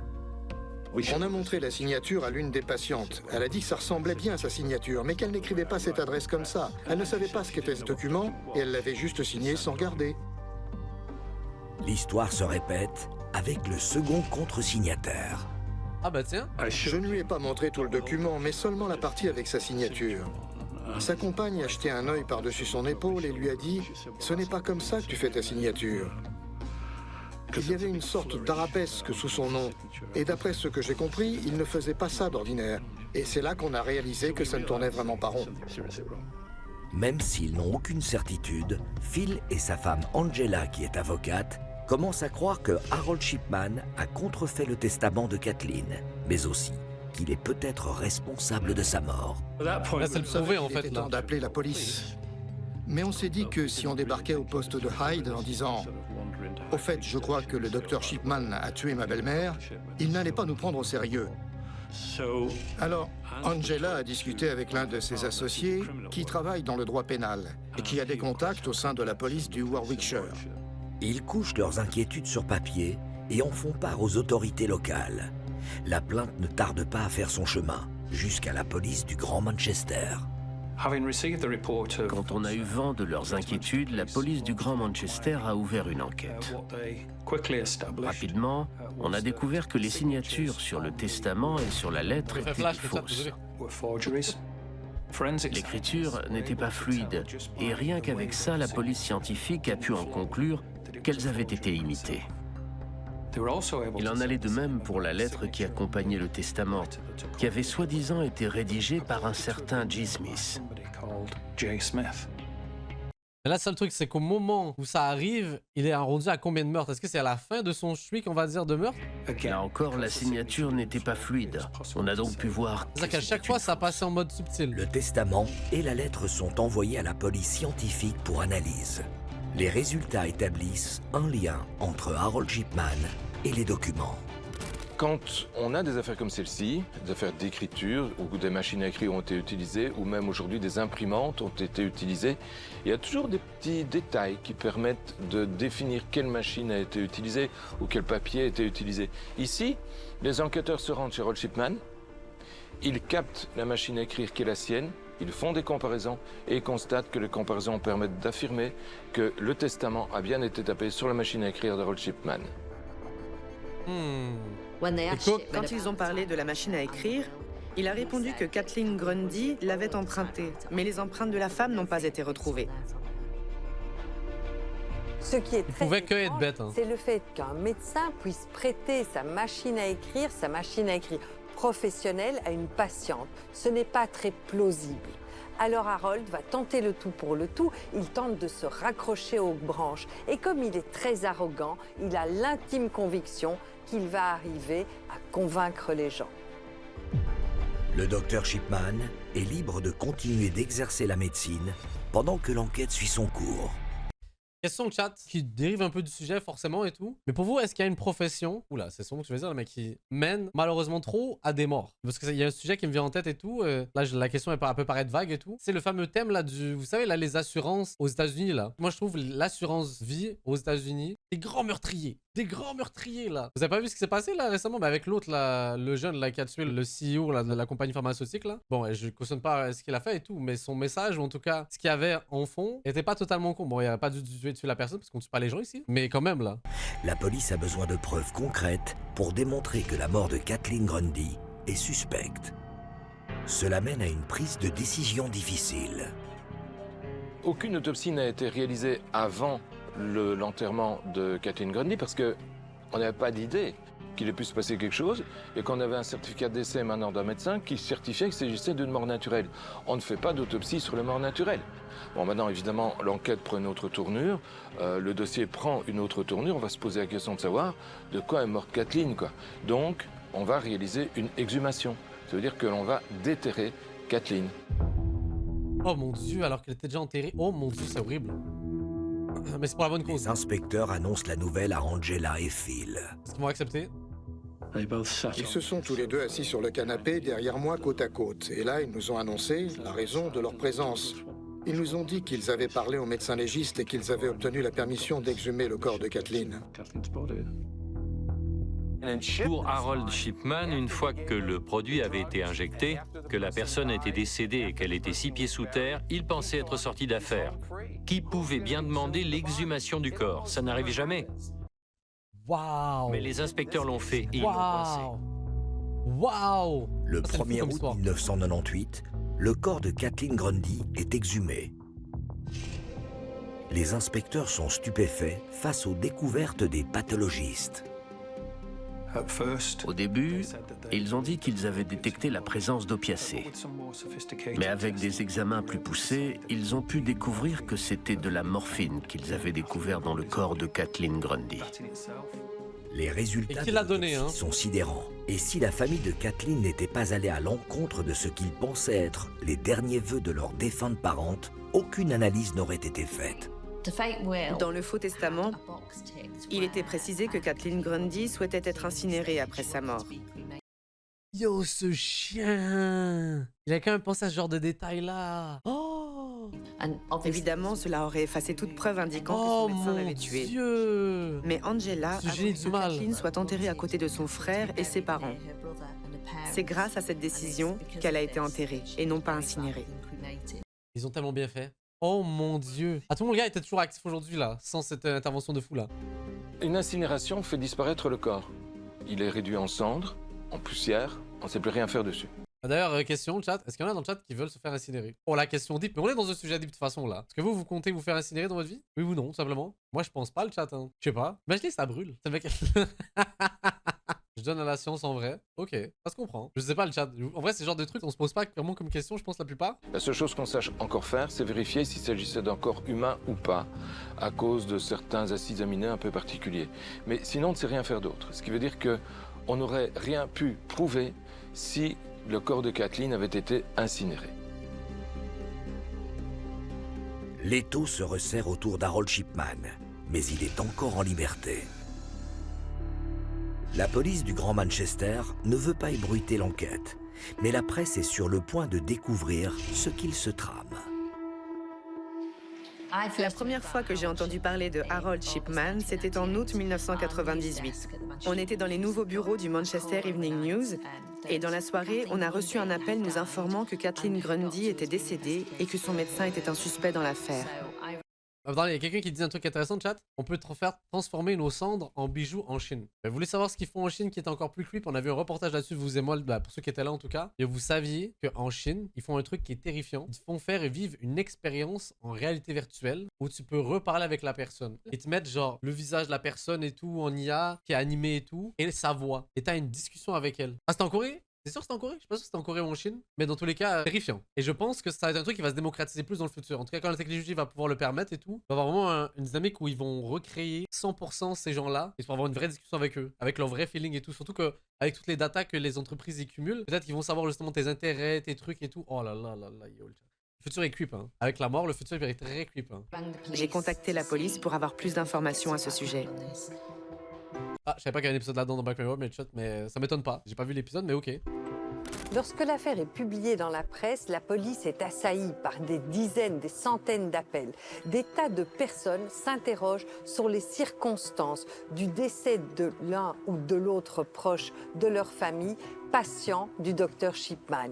Ils disent avoir eu des doutes depuis plusieurs années, mais n'avoir pas osé interpeller les services de police car ils avaient peur de défier les dires du docteur Shipman. Sur base de ces nombreux appels, la police décide à ce moment-là d'élargir l'enquête et de se pencher sur ces morts suspectes. La police m'a rappelé pour déclarer qu'ils enquêtaient sur 20 morts et que si Harold Shipman était bien responsable de ces 20 décès, il était le tueur en série le plus meurtrier du pays. Le temps est compté pour le médecin populaire. Les preuves s'accumulent contre lui et la police décide qu'il est enfin temps d'agir. Le 7 septembre 1998, 5 semaines après l'exhumation du corps de Kathleen Grundy, l'homme est sommé de se présenter au poste de police. Alors, ce que tu vas assumer, là? Ce qui est surprenant, c'est qu'Harold va se présenter de lui-même au commissariat de police. Il sait qu'une enquête est en cours. Il n'y a pas eu d'épisode comme on voit dans les films, c'est-à-dire une arrestation sirène hurlante à son cabinet ou à son domicile. Non, il arrive avec son avocat, il est disposé à répondre à toutes les questions. Il est très confiant. Il est quand même malin un peu. Hein. Convaincu qu'il va sortir de ce commissariat au bout de quelques heures. Le jour de l'arrestation de Harold Shipman, mon collègue Chris Gleave et moi-même attendions devant le poste de police d'Ashton. Le médecin devait se présenter pour un interrogatoire. On l'a suivi, et là il a fait volte-face. Il a levé ses bras comme le Christ sur la croix et nous a dit « Eh bien allez-y, prenez ma photo ». Alors c'est ce que Chris a fait. C'est la dernière fois que Harold... Yo, c'est terrifiant de voir ça en vrai, là. Ça, c'est sa vraie tête, là. Yo, what the fuck? Shipman a été vu avant sa détention. Les inspecteurs interrogent le médecin au sujet de la mort de Kathleen Grundy, décédée à 81 ans. Pendant l'interrogatoire, le docteur Shipman nous a menti plusieurs fois. Il a essayé de mener les officiers en bateau en utilisant des termes médicaux. Il voulait leur faire comprendre qu'il était plus intelligent qu'eux. Mais selon moi, la situation était plutôt simple. Qui était la dernière personne à avoir vu Kathleen Grundy en vie? Dans quel état était-elle quand il est parti? Quelle était la cause de sa mort? Et qui avait pu lui injecter le produit? Surtout, en fait, je comprends pas pourquoi les policiers... Bon, j'imagine qu'à ce moment-là, ils partaient juste du principe qu'il y avait un seul meurtre. Mais pourquoi, en fait, ils font pas le constat de tous les meurtres qu'il y a pu avoir par le passé, dans son cabinet, et regarder à chaque fois s'il y avait eu, genre, héritage pour le médecin? Parce que je veux dire, déjà, à partir de là, d'avoir une dynamique un peu louche dans le dos. Ces questions tendaient vers la culpabilité du docteur Shipman. Les officiers en charge de l'interrogatoire lui présentent les preuves de la falsification du testament.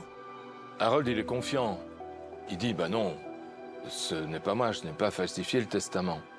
Ce à quoi il n'a pas pensé, c'est qu'il avait laissé ses empreintes digitales sur le testament. Et c'est forcément l'imbécile, ça qui va le confondre. Oh, c'est l'existence des empreintes digitales sur le testament. Les inspecteurs savent que le médecin a rendu visite à Kathleen le jour de sa mort, afin de procéder à une analyse de sang. Mais aucune preuve de cette analyse n'est retrouvée. L'échantillon de sang qu'il a prétendu prélever n'existait pas. Après des semaines, le laboratoire ne l'avait pas reçu. Et il ne se trouvait pas à son cabinet médical. Où était-il passé? Il ne nous a pas fourni d'explication. À la fin de l'interrogatoire, on est arrivé à la conclusion qu'on avait un dossier suffisamment solide pour l'inculper du meurtre de Kathleen Grundy. Et c'est ce qu'on a fait. Mais... Pour les inspecteurs, le dossier contre Harold Shipman est solide. Mais ils sont persuadés que s'il a tué Kathleen Grundy, il est possible qu'il ait fait d'autres victimes.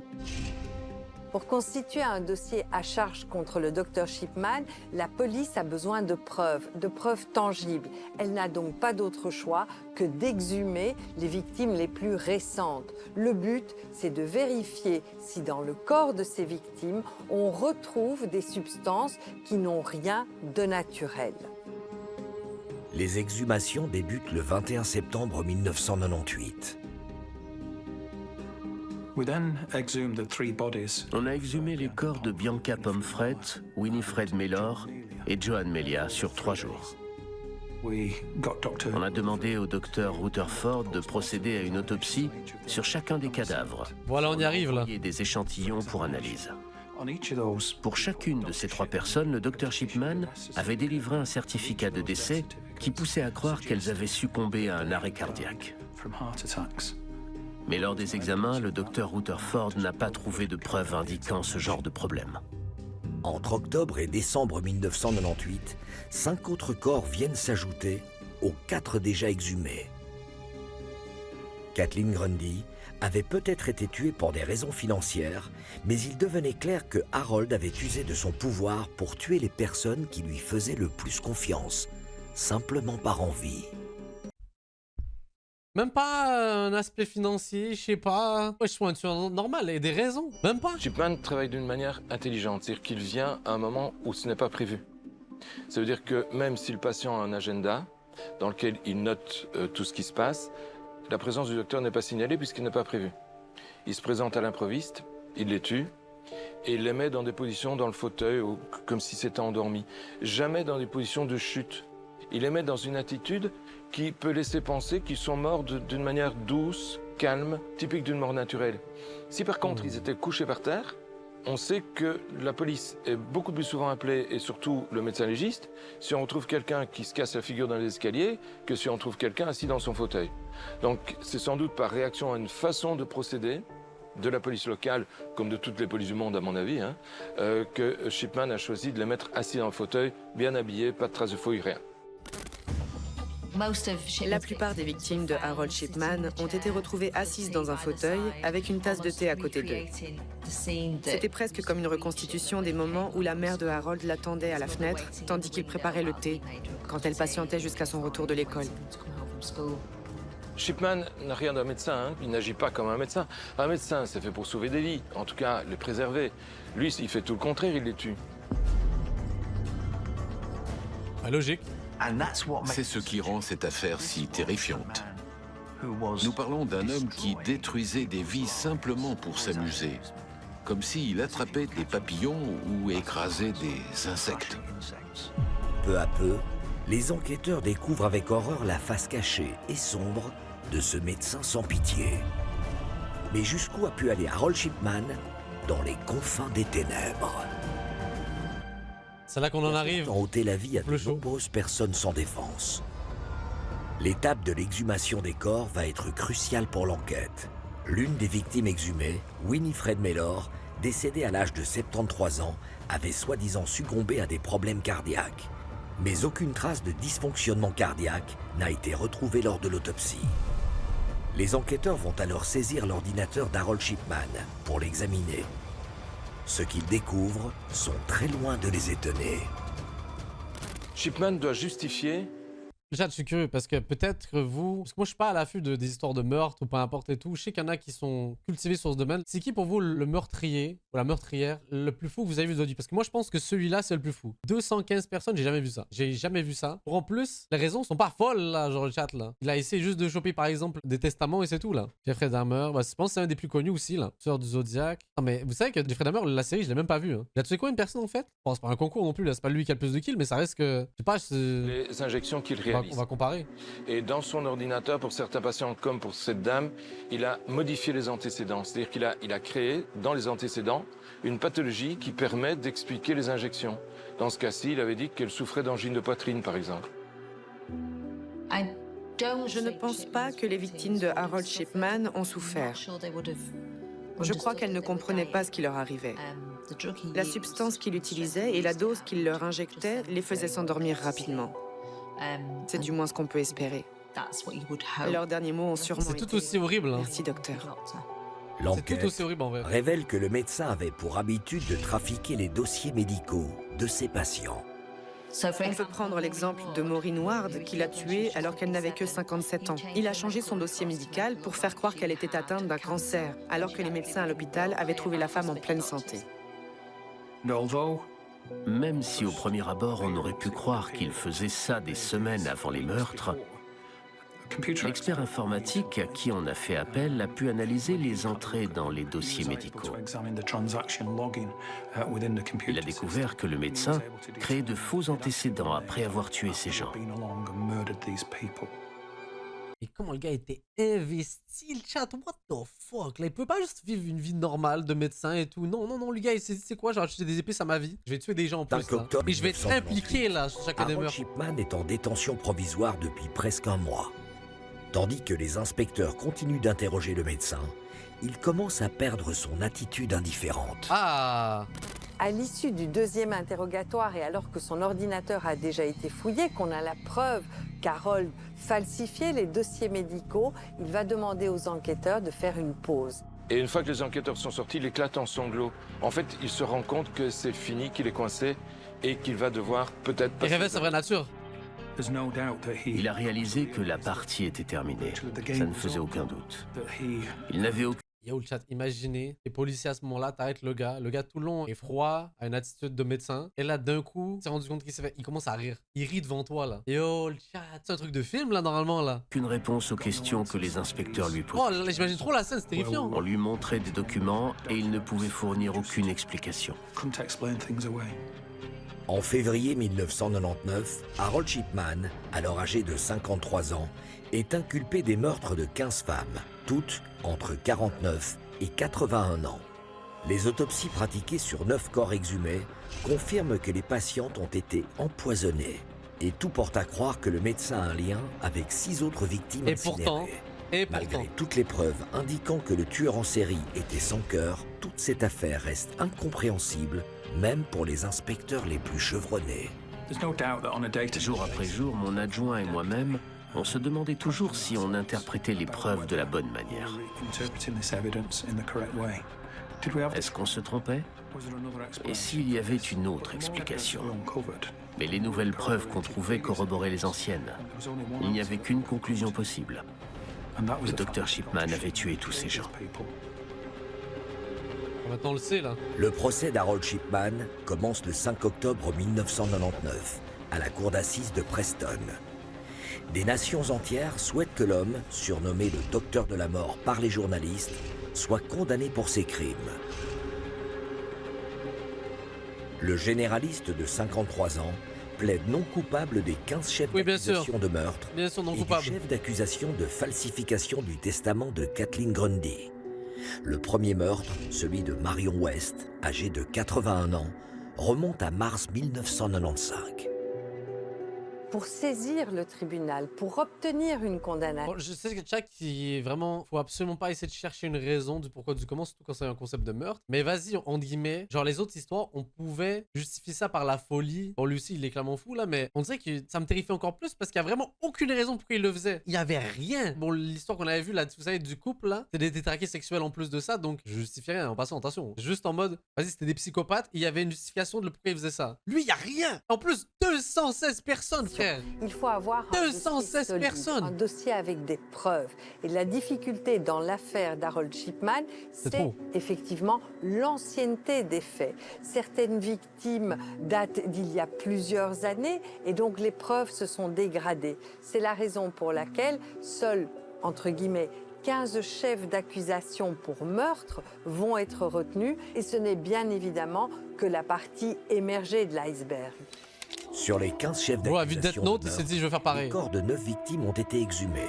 Mais les procureurs sont confiants. Ils pensent pouvoir obtenir une condamnation pour les autres chefs d'accusation. 6 des victimes du médecin ont été incinérées. Mais la police a tout de même prouvé qu'il les avait tuées grâce aux changements opérés sur les dossiers médicaux. En parallèle, les déclarations des témoins ont aussi aidé. Il y a plusieurs choses qui rendent cette affaire spéciale. La première, c'est que c'est un médecin. Et quand c'est un médecin qui commet des actes comme ceux-là, ça touche toujours beaucoup la population et ça semble encore plus grave que si c'était n'importe qui. La deuxième, c'est qu'il y a tellement de morts, il y a tellement de gens qui vont devoir défiler à la barre, des gens qui ne sont pas des habitués du tribunal. Et ça va toucher beaucoup de monde parce que ces gens viennent avec toute leur simplicité expliquer quelle était la vie de leurs proches, comment ils étaient, et on va se rendre compte que ces gens ne méritent pas. Mais je viens d'écouter l'EP avec Amani Davis exceptionnel. Merci de permettre de faire une passe D. Vous savez que j'ai sorti un album, le chat? Ben, un EP, 5 titres, allez checker ça. Parce qu'ils donnaient confiance et ils mettaient toute leur confiance dans leur médecin. Le gendre de Kathleen Grundy, la dernière victime du tueur en série, se rend souvent au tribunal au cours de ce procès qui durera 3 mois. Ça va être tellement dur. D'arrogance. Il était imbu de lui-même. Je pense que cela faisait partie du personnage de médecin fantastique qu'il s'était créé à Hyde. Il prenait plaisir à ce que les gens le perçoivent de cette manière. Il avait une très haute opinion de lui-même. C'est ce comportement précis qui cause sa perte. Tandis que le procureur Richard Enriquez l'interroge, Harold Shipman cède à la pression. D'avouer ?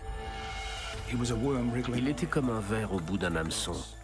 À chaque question qui lui était posée, il n'était pas à l'aise lorsqu'il y répondait. Certaines de ses réponses étaient assez ridicules. On aurait dit qu'il réfléchissait à ce qu'il allait dire pendant qu'il était à la barre. C'était un autre exemple de son arrogance. Il paniquait en fait. Là. Il a simplement décidé qu'il allait défier l'un des meilleurs avocats du pays. Et ce n'était pas une très bonne idée. Le 31 janvier 2000, Harold Shipman est déclaré coupable des 15 meurtres et de la falsification du testament de Kathleen Grundy. Et si ça pouvait être juste ça l'histoire, ça serait quand même très hardcore. 15 meurtres. Plus grand soulagement des familles des victimes, il est condamné à perpétuité. C'est logique. Dès que le juge le déclarait coupable pour un chef d'accusation, on pouvait entendre une nouvelle vague de pleurs et de soupirs de soulagement envahir le tribunal. Et ça s'intensifiait au fur et à mesure. Tout le public était touché. Et c'est l'une des choses les plus émouvantes que j'ai jamais vues.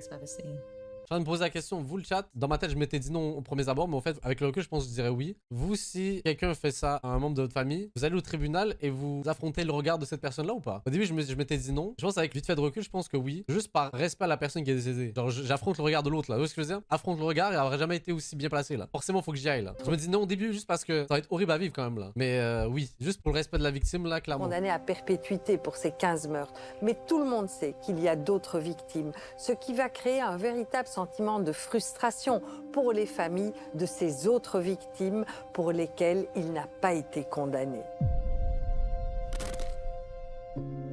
En septembre 2000, une enquête est ouverte pour étudier plus en profondeur la carrière du tueur en série. Janet Smith, juge de la Haute Cour de justice, est à la tête de l'opération.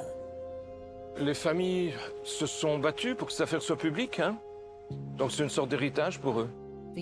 Pendant des années, le médecin a continué de tuer sans se faire prendre à cause du secret médical et de l'admiration qu'on porte en général aux médecins. Il était important que quelqu'un regarde ça de plus près. Il fallait que quelqu'un découvre ce qu'il s'était réellement passé. C'était le but de la manœuvre. Je pense que tout ça a permis de dire aux familles qu'on avait fait tout ce qu'on pouvait pour découvrir les véritables circonstances des morts de leurs proches. Les résultats de l'enquête initiale sont rendus publics en juillet 2002 et ébahissent le monde entier.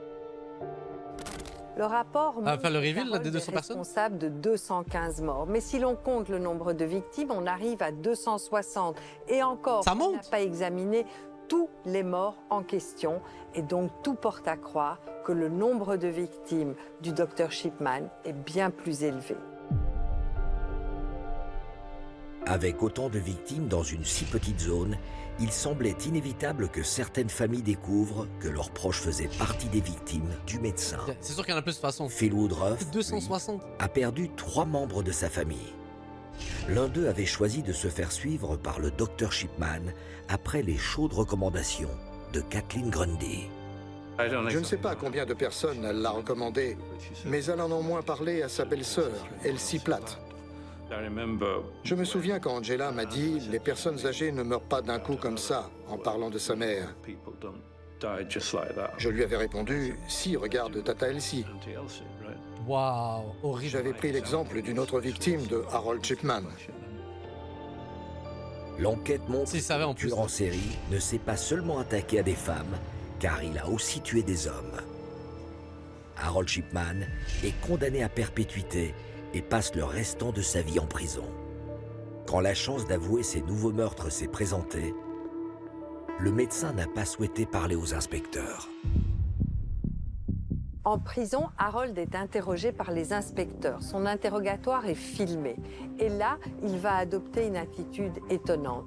Il se lève il tourne la chaise. On va pas voir et ça. Il ne présente que son dos aux inspecteurs. Et quand les inspecteurs l'interrogent, lui posent des questions, il refuse de répondre, il refuse de les regarder. Jamais il ne donnera de précision sur toutes les circonstances de ces morts. Dans un dernier acte cruel, Harold Shipman décide d'emporter ses secrets dans la tombe. Harold Shipman se suicide la veille de son 58e anniversaire. Il a réussi à le faire? Comment ça, lui aussi? Comment ça, lui aussi? Il est en prison et il se pend en prison. Ce qui est une façon courante pour un détenu de mourir en prison. C'est la pendaison plus que toute autre chose. D'une certaine manière, il avait encore le pouvoir sur la mort, puisqu'il a choisi le moment où il voulait mourir. Et je pense que mourir la veille de son anniversaire, c'est pas quelque chose d'anodin. C'est sûr, tout était prémédité, il avait prévu le truc et tout, mais ça me frustre ce chat parce que ce gars-là, il méritait de pas choisir quand il voulait mourir. Genre même cette possibilité-là, même cette liberté-là, il méritait pas ça. Harold Shipman était une personne arrogante qui s'est retrouvée sous les verrous. Ça ne m'étonne pas le moins du monde qu'il se soit suicidé. S'il avait passé sa vie dans les conditions auxquelles se soumettent les détenus, cela m'aurait surpris. Mais ce n'était pas son genre, il était trop théâtral, trop narcissique et trop arrogant. Alors il a mis fin à ses jours. Il n'a jamais montré aucun remords pour les meurtres de toutes ces personnes. Horrible. Il n'a jamais expliqué pourquoi il avait commis tous ces crimes. Il ne s'est jamais excusé auprès des familles des victimes. Quand il s'est donné la mort, il a décidé d'emporter toutes ses explications avec lui dans la tombe. Même après sa mort, Harold Shipman continue de hanter le pays. Un 6e et dernier rapport sur l'enquête est publié en janvier 2005. Il a été prouvé que ces meurtres ont commencé en 1971. Il était encore en formation pour devenir médecin. Il n'avait pas encore commencé à exercer qu'il tuait déjà des patients. Quoi? Ça c'est fou comme information le chat. Avant même d'être médecin. Le rapport a mis en lumière sa responsabilité dans pas moins de 15 meurtres à l'hôpital de Pontefract, dont potentiellement celui d'une petite fille de 4 ans. Oh là, la grosse merde là. Oh là là là là. Le suicide de Harold Shipman, en janvier 2004, implique que des centaines de familles ne sauront probablement jamais ce qui est arrivé à leurs proches. C'est la dernière démonstration de cruauté de la part d'un homme sans cœur. On n'a pas de remords quand on tue 260 personnes sans remords. Et c'est pas la justice et le fait de passer devant un tribunal, se faire condamner, qui va engendrer un remords chez un psychopathe de ce calibre aussi. Ça, c'est pas possible. C'est toujours le problème avec le mot malfaisant, quand on l'associe à une personne, n'est-ce pas? Mais s'il existe quelqu'un de malfaisant, c'est bien lui, oui. Il a commis tous ces meurtres de sang-froid par simple plaisir. Harold Shipman n'est pas le tueur en série caricatural. Non, c'est en ça que c'est encore plus vicieux. Harold Shipman est un médecin, un homme serviable, qui est dans la compassion, dans l'empathie, qui prend soin des gens. Et c'est ça, en fait, qui va lui procurer du plaisir. Il a Vous avez un rendez-vous chez le médecin bientôt le chat ou pas? Juste par curiosité. le pouvoir de vie ou de mort sur ses patients. Si ça a pu arriver ici, une petite ville où les habitants sont très soudés, où les gens prennent soin de leurs voisins, alors ça pourrait arriver n'importe où. Pendant toute une génération, la plupart des habitants de Hyde connaissaient sûrement au moins une de ses victimes. Il est difficile d'imaginer que Harold Shipman était un tueur sans pitié. Mais c'est pourtant le cas. Il était supposé prendre soin de ses patients, mais il leur a ôté la vie par simple plaisir. Son appétit insatiable pour la mort l'a poussé à tuer plus de 215 victimes innocentes et vulnérables. Il est sans aucun doute l'un des tueurs les plus maléfiques au monde. En janvier 2005, l'enquête sur Harold Shipman estime le nombre de victimes à au moins 218 victimes. Au moins, alors qu'ils ont dit que ça pourrait monter à 260. Elles seraient en réalité bien plus nombreuses, voilà. À la mémoire de... F le chat. Mon dieu, c'est horrible, il y a trop de noms. Avoir un visuel du nombre de personnes, c'est encore plus fou, là. What the fuck, comment ça glace le sang, hein. Ça glace le sang. Dang. Dans le chat, c'est une bonne chose qu'on sache cette histoire-là. Juste pas oublier justement ces gens qui sont décédés. Mon Dieu, hein. Sacrée histoire. Je pense que c'est l'histoire la plus folle que j'ai pu entendre d'un tueur. Hein. J'ai jamais entendu une histoire aussi folle. Heureusement, c'est des situations improbables. Là, on peut faire rien de positif à tirer tout ça. Là, vraiment, c'est juste horrible. Là. Damn. Je ne sais pas. Qu'est-ce qu'il faut que je te dise pour que tu me crois, moi? En vrai, je crois que je fais trop d'efforts. J'ai déjà fait quoi sur toi? Et ça me ressemble déjà un peu plus. Moi j'ai cru quand je sais plus quoi.